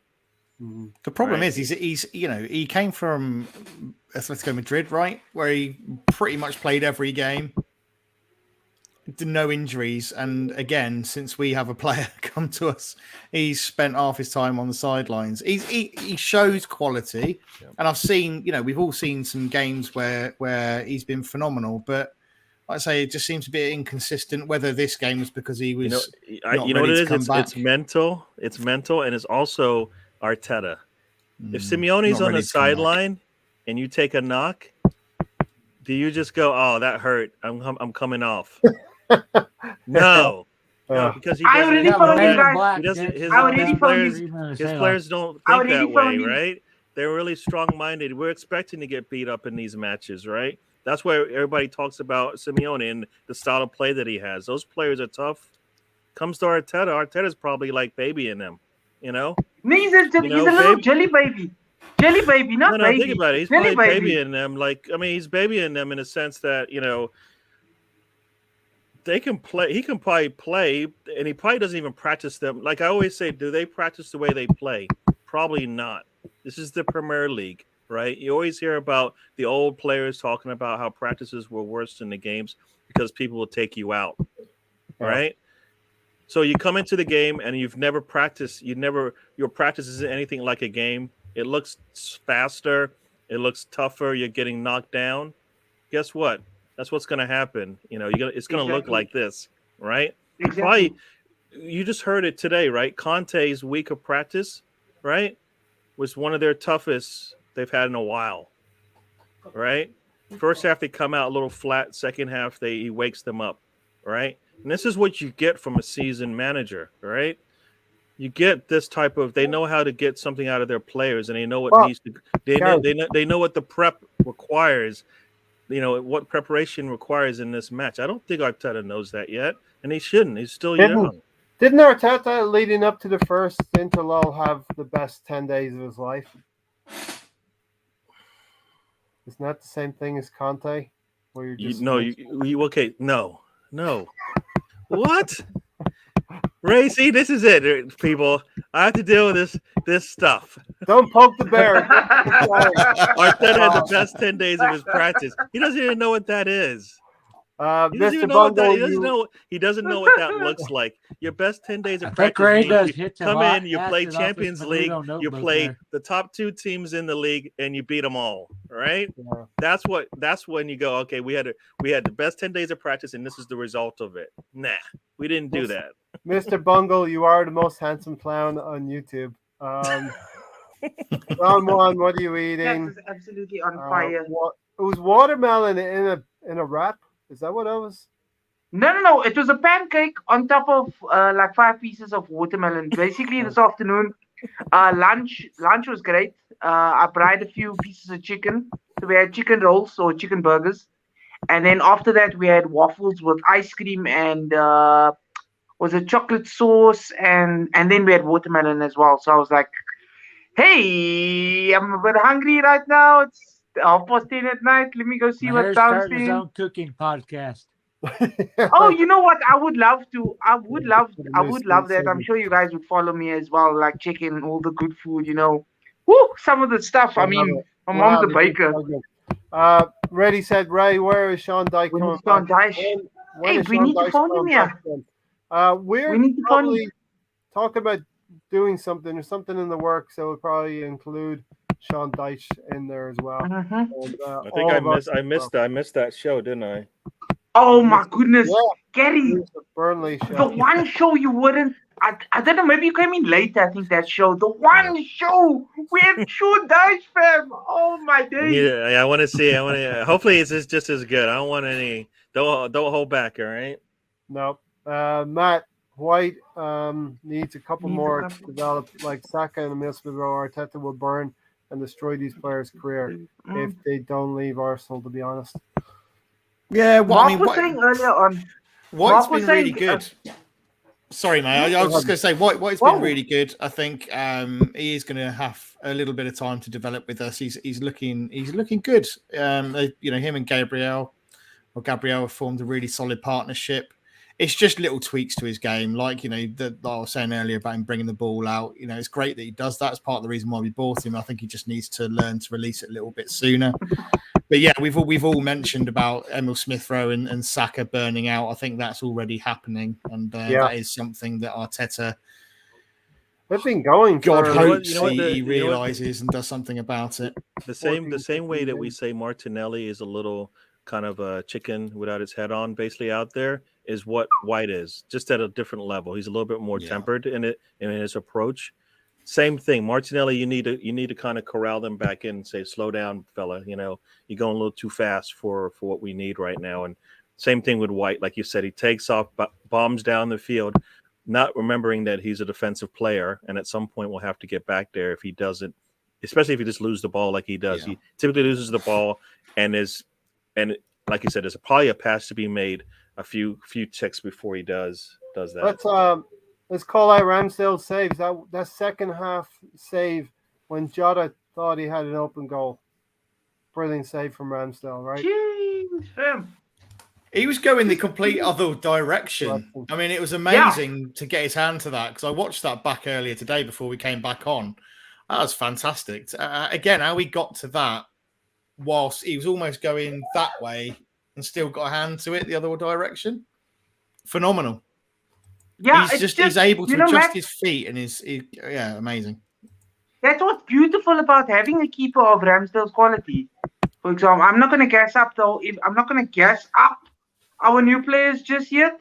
But what I'm saying is sort of, your momentum. That's why Jota thought it was going to go in, because his momentum was carrying him to, I think it was to the left, and he managed to stick out, like he managed to put his hands and his feet in different positions where, it might go that way, it might go that way. Yeah. So it's beautiful. He deserves a cape. I just looked I want at to it. see him play the next game Looked with at a it cape just on. now. I just looked at it just now, and it's like, wow, yeah. Not expected to save that. Like you said, this is a 8-0 match if we don't have Ramsdale back there playing the way he was. So. Some conversation about going to Manchester United. How do we feel about going? Okay, we'll talk about Newcastle in a minute, but how do we feel about going to Newcastle in 11 days from now? They are the worst team in the league. We got to get 3 points. It doesn't matter how we do it. So I don't care how. Non-negotiables are 3 points versus Newcastle. We're at home. Mm-hmm. Yeah. And we need to have a really good week of practice, and we need to come out there and smack them in the mouth and shut this game down in the first half. That should just be the game. Yeah, exactly. Exactly. Scott, I wish this thing would work here. Yeah. I wonder who. All of us. Positive from yesterday. Partey did get a shot on Partey. He's getting closer. He's getting closer. That's how poor we are.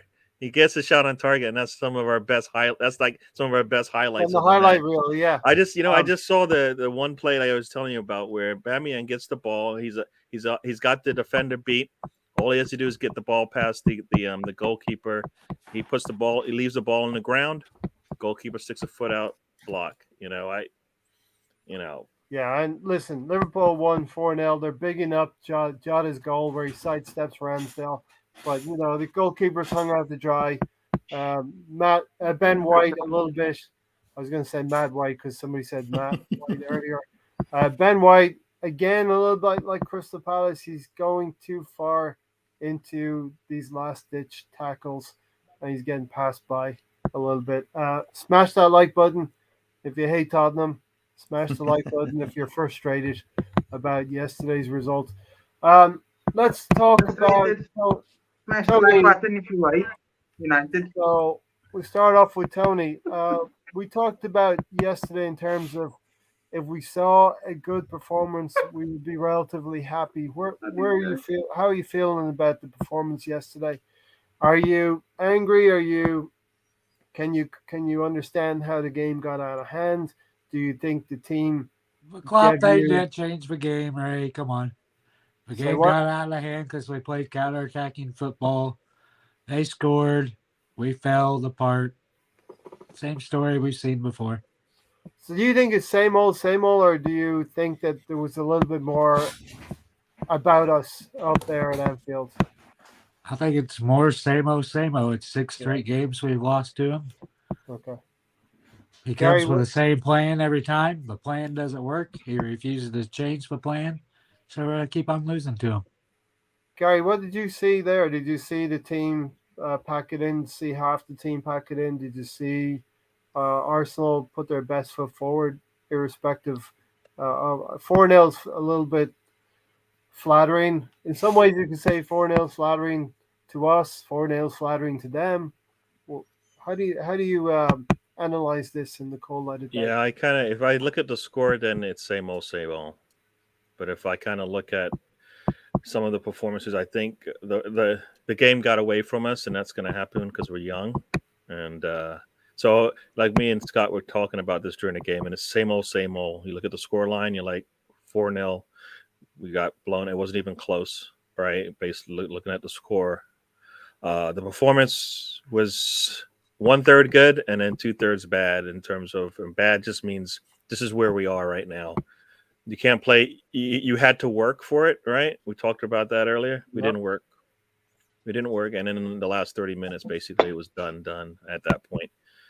So there's a lot to build on, hopefully, and that's what hopefully Arteta does. He builds on these things.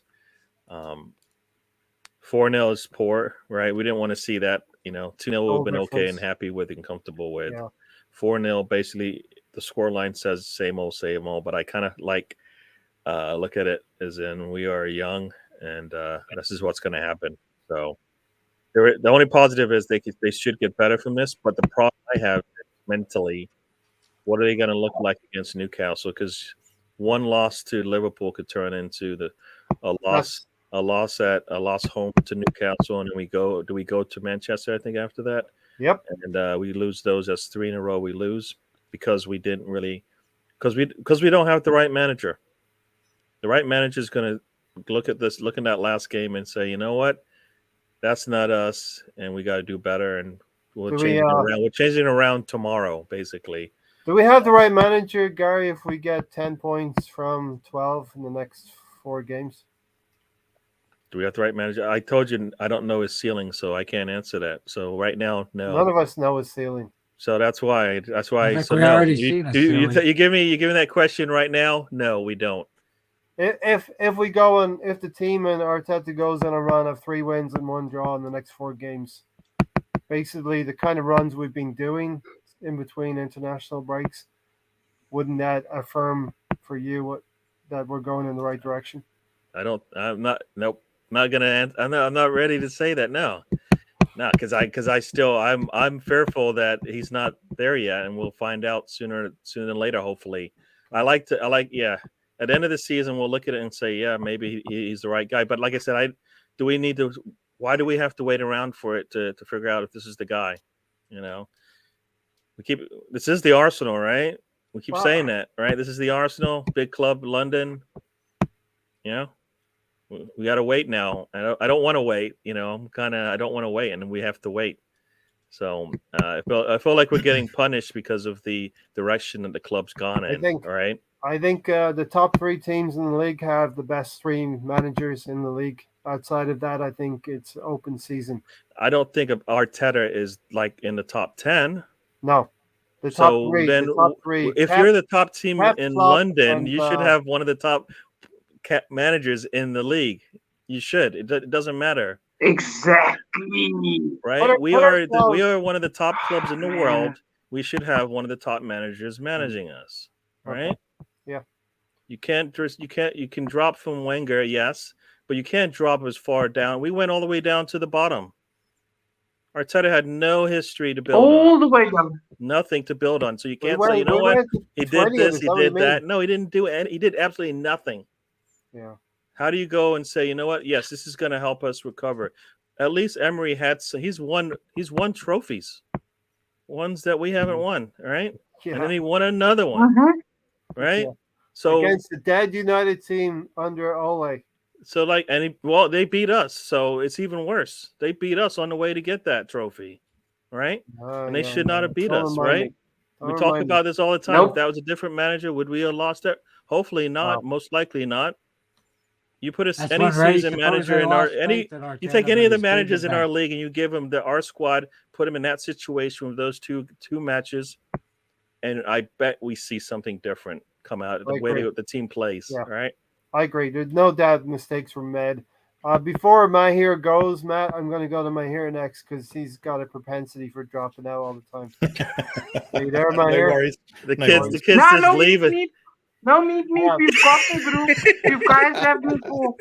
It was just everybody was sounding like a robot, so I was like, oh, it's giving me a headache. Let me re-log My in hero. and log out. I think we know that you're not on board with the process, whatever that is. But what did you see yesterday? Did you see any progress in what you saw in that team yesterday? We were fine up until halftime. We were fine. And then we just dropped our heads and revert back to type. I sent you a message and I said, why was this so funny? It was so funny and disgusting at the same time because we don't have to revert back to type.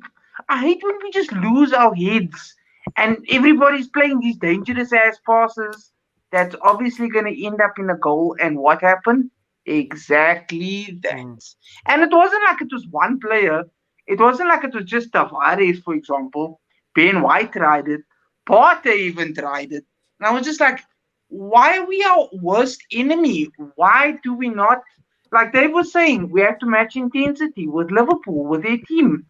And we just don't do that. And once one mistake is made, 2 mistakes, 3 mistakes, 4 mistakes, out of those 4, 5, 6, 7 mistakes, there's going to be 2 goals. So the more mistakes we make and the more we make ourselves our own worst enemy, the goals keep piling on.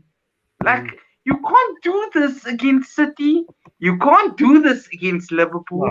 You can't do this against Chelsea. Because you will be punished. Yeah. And I think it doesn't get good. The height of our abilities, I haven't been talking about top 4. The height of our abilities this season, I think, is top 6. And that's the arena we got to be looking at. Matt, the same question for you. And then we'll get to Tony's Man of the Match award. I have a feeling who that may be, Tony. He wears a cape, right? Matt, Nobody. What did you see yesterday, Matt? To be honest with you, I try to stay balanced. I think, this was a very, very good Liverpool side. They were wounded coming off the back of that loss against West Ham. Yep. It was away at Anfield. They're a top quality, ruthless side. And if you give them opportunities, they're going to take them. They've got top quality players who've been together for a long, long time. We are a young squad, newly assembled. On a good run, yes, but we are going to have bumps in the road like this. And we saw it all over the pitch, particularly in the second half with Tavares making the silly passes, and things like this. So am I disappointed? Yes. Am I surprised? Not really. I think the most concerning thing for me was that the manner in which we lost our heads in the second half. I thought, like Mahir said, we did really well in the first half. I thought we contained them quite well. We didn't really offer much going forward, but in terms of containing any threat, I thought we did okay.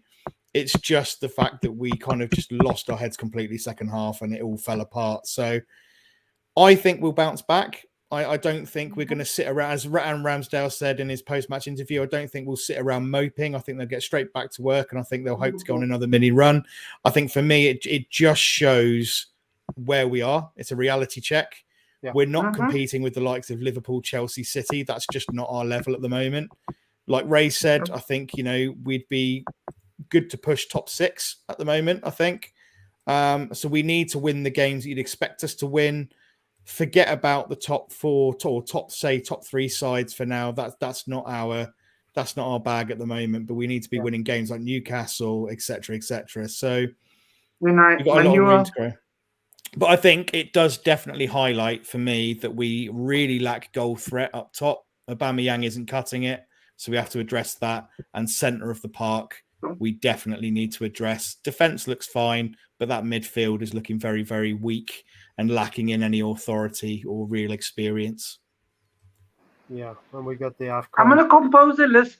I'm actually got. You know what I'm gonna do? I'm gonna compose a list on Twitter on on available midfielders and available strikers. And then I'll post it in, and you guys can let me know your thoughts, because I'm sure it's interesting now that January is very close by, and we should be delving into the transfer market, and hopefully Arteta doesn't make the same mistake, because Matt, like you said, it's going to turn you off. Then you'll know. And we've already been turned off, a lot of us. Brilliant today. Lots of people in the chats. Lots of things for me to catch Lots up of banter. Comments, lots of Absolutely banter going on. fantastic. So I feel like I didn't get to answer a lot of the comments, but the assemble, I will answer this one. Will the manager discipline himself, or will it be kept in the house? What did he do wrong? I don't think he did anything wrong. He lost his cool on the sideline. It's not something that he's gonna discipline himself about. I think he might have to reflect himself about. Well, you know, he should be able to come out in his interview and say, "I probably didn't help my team when I did that." And I didn't hear anything about what he did say, but no, I'm saying he needs to come out on Thursday and say, you know, before the match, because he has time to reflect on it now. Yeah. Right. I don't know what I need to say to Josh and Stan. I don't know. We might have missed that. Yeah, I mean, the chat box goes so fast we miss things. Yeah. So apologies for that. Even I get lost, and I'm in the chat as well. It's quite good. Arteta can problem solve an essential ingredient in any manager's artillery. Depends what bullets you've got to fire back with. Yeah. He doesn't have players that are going to back him, all right? Who's going to back him? Xhaka with a yellow card and a loose tackle. We'll beat Newcastle on Saturday. We're going to talk about that briefly. We're going to be here another 10 minutes maybe, if that's okay with everyone here. Top 6 is an improvement on mid-table mediocrity and getting back into Europe. We have to take this opportunity of benefiting from not playing in Europe, not having the extra games. And I think we played 15 some games now. We have to switch it up a little bit in terms of players who are looking tired, looking jaded. So I really do want to see Martinelli back in the team, Pepe back in the team. Let me ask, would all of you be kind of happy to see a less than strong Arsenal side on Saturday morning? That's a Pepe in there, a Martinelli in there. We can't sit here, Ray. We can't sit here, Ray, and moan about Emil Smith-Rowe and Saka not getting rest, and then complain when he sticks Pepe when they're not getting played. Exactly. So if we're going to do it, we need to do it against a team like Newcastle and give them an opportunity to rest the legs. We are playing at home, Stefan. I think it was bottom of the league. It's a perfect opportunity to do it. Perfect opportunity. And then after that, we can obviously go to. Obviously, after that, we need to play United and shut those guys up as well. That would be something that would make my heart grow a few sizes, like the Grinch. Like the Grinch. My heart would grow a few more sizes. Almost like this afternoon when I look at my niece, and my niece she's a tiny little baby. She's like a month. And I just look at her and she smiles. And my heart just goes, oh, man. Oh, your uncle can just sit here. Just sit here and have conversation. That's the good stuff. That's the good stuff. Look, listen, football's important, but family and stuff like that, that's gold. You know what I mean? Okay. Gold, absolute gold. Let's all have our mentions for Tony Don Juan, man in the match, and then Tony will tell us why did we do it after 5? We all say it at the same time. Pretty easy. 5, 4, 3, 2, 1. Ramsdale, right? Ramsdale, it's unanimous, right? Come on. Tony, are we wrong? Nope. Everybody else was about a 4 or 5. Even though he let 4 go past the sticks, he's still the best player on the pitch. And you know what? I don't think Matt, I don't think a 4-0 defeat looks bad on a goalkeeper, but I don't think that's going to phase him. He's going to come back Saturday morning. I could see him. He'll forget about this already today. Because, okay, maybe you take what you need from the game and you move on. And that's what I think Arteta will be saying to the squad. But Ramsdale will be in there on the training ground picking people up. Oh, he's got an elite winning mentality. You see that? He came out in his post-match interview, didn't he? And pretty much said just as much. We're not going to sit around moping. We're going to be straight on that training pitch, and we're going to try and go on another mini run. So he's definitely not going to be paying too much attention to that. The goals weren't down to him or him making mistakes. So he's got a clean conscience. As we say, it could have been double that score line had he not been there. So absolutely nothing to worry about for him. He'll move on, and he'll be one of the players in the changing room, actually kind of picking up everybody else and making sure the heads don't drop, ready for the next game. So yeah. But see that mentality's got to be the same for all the other players too, right? I mean, Tavares with some of his loose passes, that's got to be the same thing. Right, the same mentality, the same thing there. You're not going to do that next time because you know better. You're going to be a little bit more clinical of your passing, a little bit more clean of your passing. Does he look like a player that can learn from that, Gary Tavares? Does he look like? I don't know. We'll see. We'll have to see the next match. That's the thing, right? From what you've seen so far, does he look like a player? He hasn't played. He hasn't had. This is that slap in the mouth. This is that wake up call.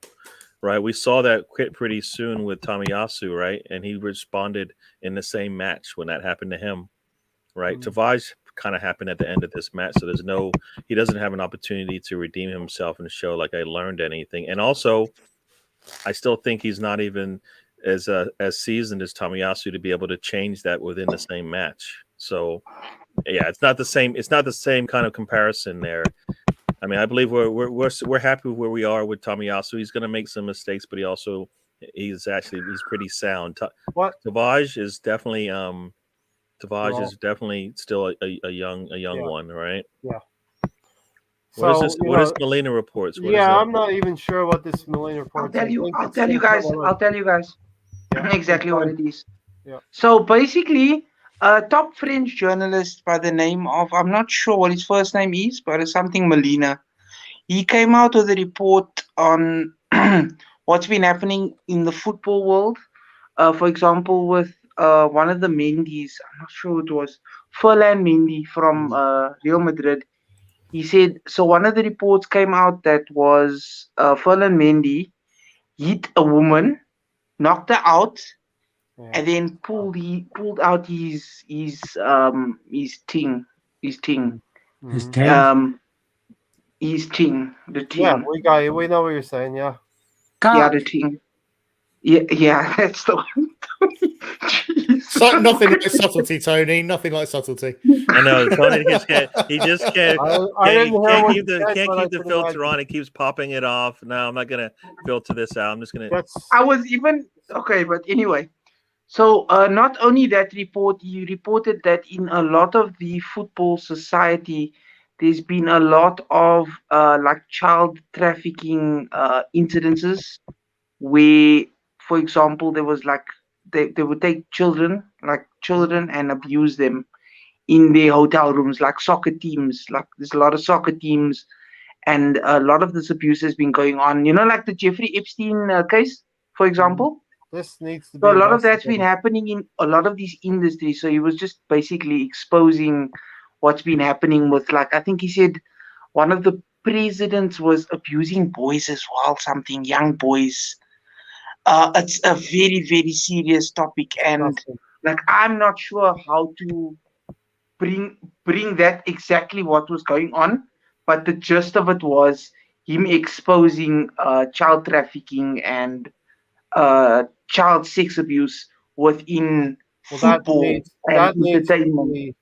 That needs to be pursued today. Yeah, there we go. Mostly it was.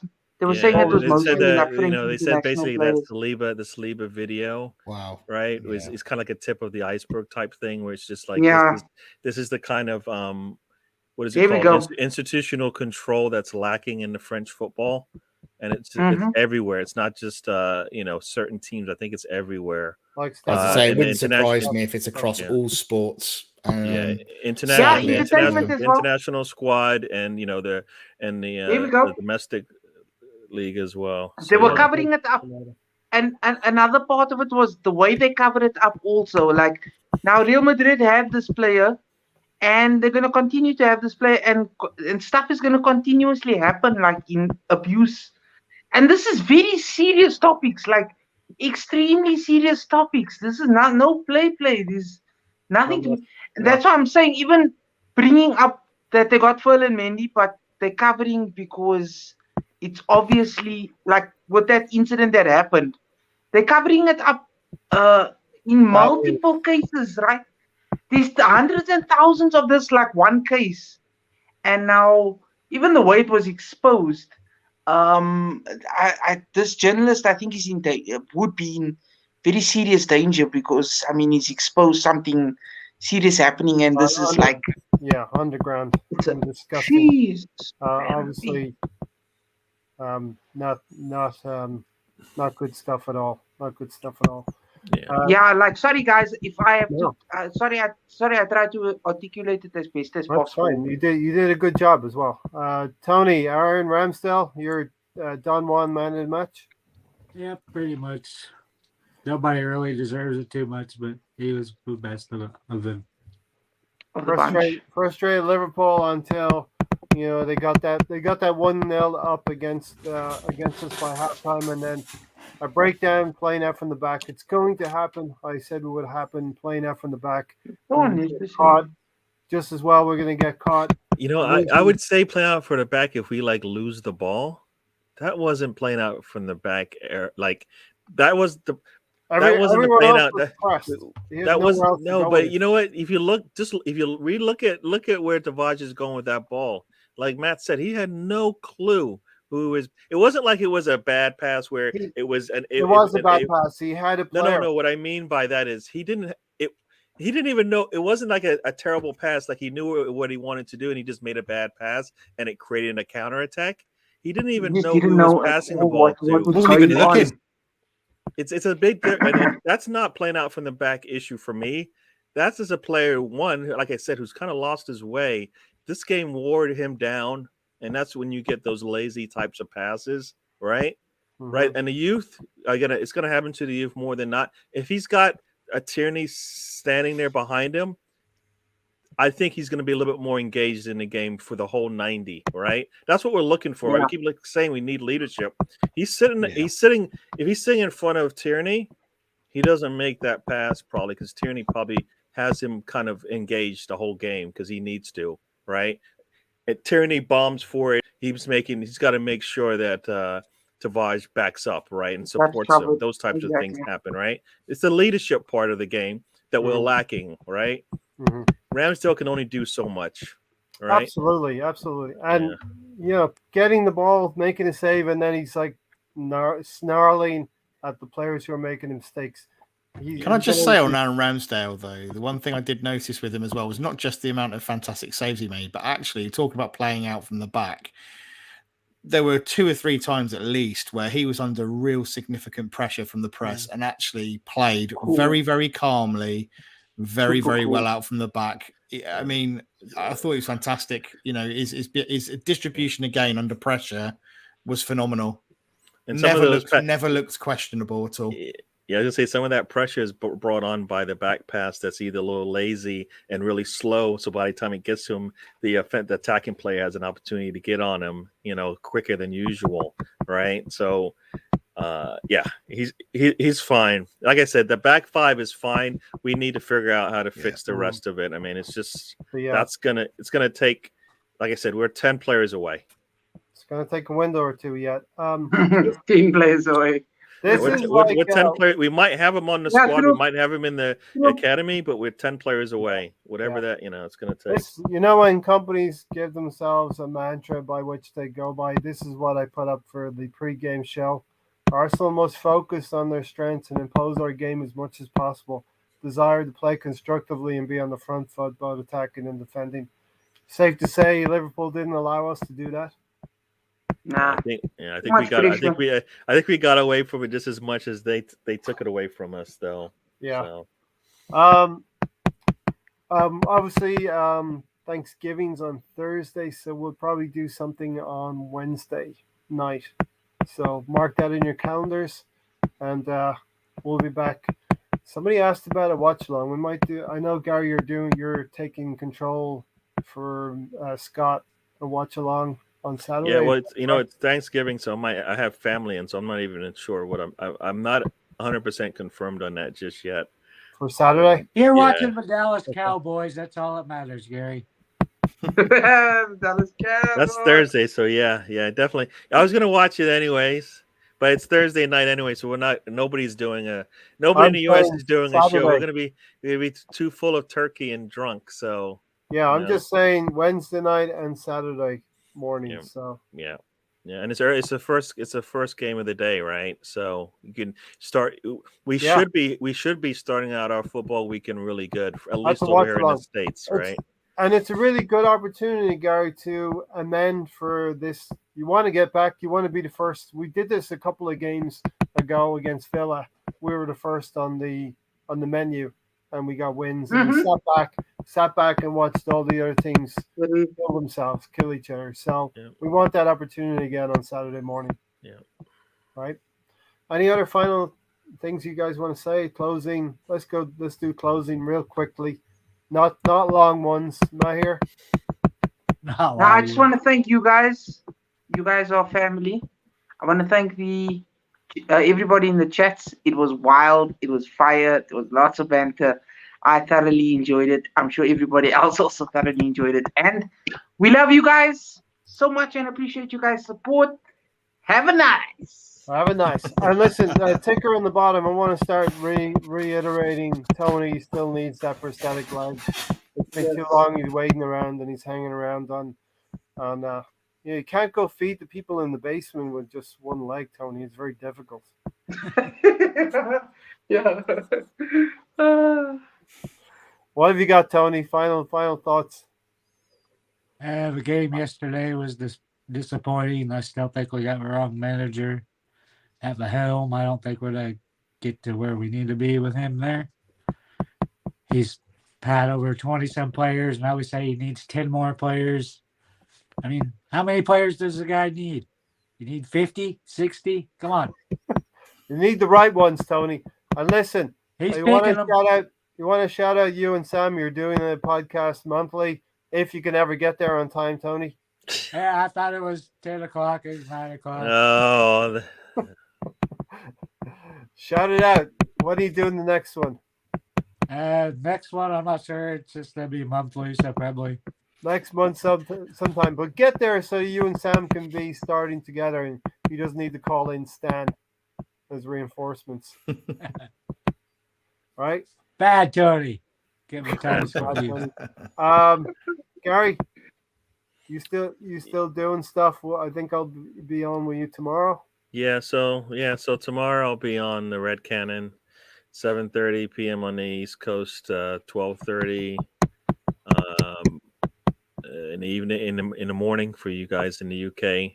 I'll have one Matt on. I don't know if I'm going to have two, so we'll see about that. So yeah, I might have another guest as well. Yeah, Matt might join us, so we'll see. He's got to. I'll be joining you, Gary. All right, so we'll have two Matts on. So we'll have a full squad. We'll get to talk about the Liverpool game. We'll probably talk about Ole a little bit more and all the other. There'll be some nonsense that comes up, as we saw with the Molina I can't report. believe you're ready to talk more about Ole. We'll have two Matts, years. doormat and mattress. So it should be fun. Thank you everybody in the chats for joining us. Like I said, I think hopefully a lot of you guys are not upset with the game because it's really not important. It's nothing to fret about. I mean, it's a toss away game, as Ray says. It's a blip on what we need to do. Newcastle match should be an easy one for us, right? The United one should be a challenge, but we should be able to win that one regardless of who's managing them. It shouldn't matter. For us, our back five is strong enough to hold up against most teams, right? How many times are you going to say that, Gary? because that's it. believe We have it. to remember that. We have to Yeah. remember that. They're only going to get better the more they play, and they just got beat up by Liverpool, so they know better going forward, right? What better team to play than the team bottom of the league and playing at home? I would say that, but we played Norwich and we only beat them 1-0. So and they were bottom of the league too. So we play down. We play down to Sorry. Sam, you legend. That is the funniest. Yo, you don't say me. Pretty good. Any final thoughts then? Yeah, that's good, Gary. Keep things in perspective. Gary, it's a 3-horse race for the title right now, isn't it? I still feel like City and Chelsea are they're stronger than Liverpool. One in depth, and two, just I think the way they've been playing. Liverpool has shown some leaks. All right, they can be got basically, right? You can get something out of them. Chelsea brings in Lukaku. Oh, it's going to be a blowout. They lose Lukaku. It doesn't matter, right? It doesn't matter. And City just does it to everybody, right? They're going to have some blips, but that's going to happen in the Premier League. Yeah. But in general, I think Liverpool might be the worst of the three, if you want to even call it the worst. But they all three will beat each other up trying to get that title. So it'll be fun to see how they do. But other than that, everybody else is chasing. Everybody's chasing for fourth.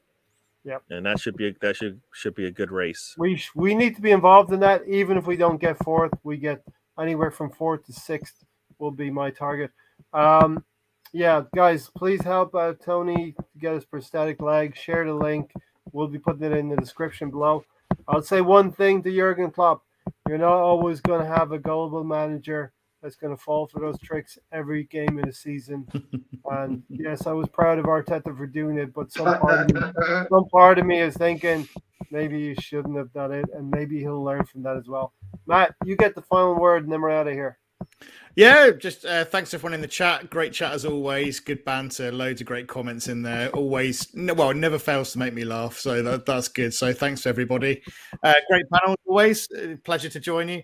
But I think for me, it's a reality check. Liverpool, a great side, away from home, always a difficult game. I think it's kind of really given us an idea as to where our shortcomings are and where we need to address going forwards. But like Gary says, it's a blip, really. We aren't competing with the likes of Liverpool, City and Chelsea at the moment. So I think we just need to get back on our horse, refocus. Ramsdale needs to rally the troops in true Aaron Ramsdale style and pick us all up. Pick them up, as he does with his leadership skills. And I think we just need to focus on that game against Newcastle and go on another little run. So a little bit disappointed, but I don't think in the long run over the course of the season it's going to have a massive impact. I think we'll get back on the horse and get going. So looking forward to rebounding on Saturday against Newcastle. Rebound on Saturday, exactly. We might do a watch along. We'll see what happens on Saturday. But I want to thank all of you here for joining me on the panel, and everyone in the chat box has been a pretty big participation rate, let's say, on our little channel over here. We do always appreciate that, whether you watch live or whether you catch us on playback. And Tony, are you 100% fit yet? Still 70%, somewhere in there. All right, you got to follow through and get yourself 100%, okay? We not literally follow through, by the way, Tony. Yeah. Please don't do that. We can't keep picking you. We can't keep picking you if you're only at 60%, Tony. That is true. You know what? The problem is he's never been anywhere close to, like 70%. Regardless, I mean, there's a lot missing upstairs, as you know. 75 is his 100%. Tony's on a different kind of scale. You kind of like you move the scale down a little bit. Right, Tony? Just because I'm missing part of my leg, Gary. Oh, that too? Okay, so it's even worse. See, I'm sorry. All right, listen, we'll leave it there, or else we'll be on forever. We got to save some for the next one. Definitely. Wednesday night, not Thursday night, because Thanksgiving should be with family. Let's get out of here before Russ says anything. It's time for Gary's surprise. No, let's get out of here. Everybody say bye-bye. See you, Russ. Bye, everyone. Come on, Russ.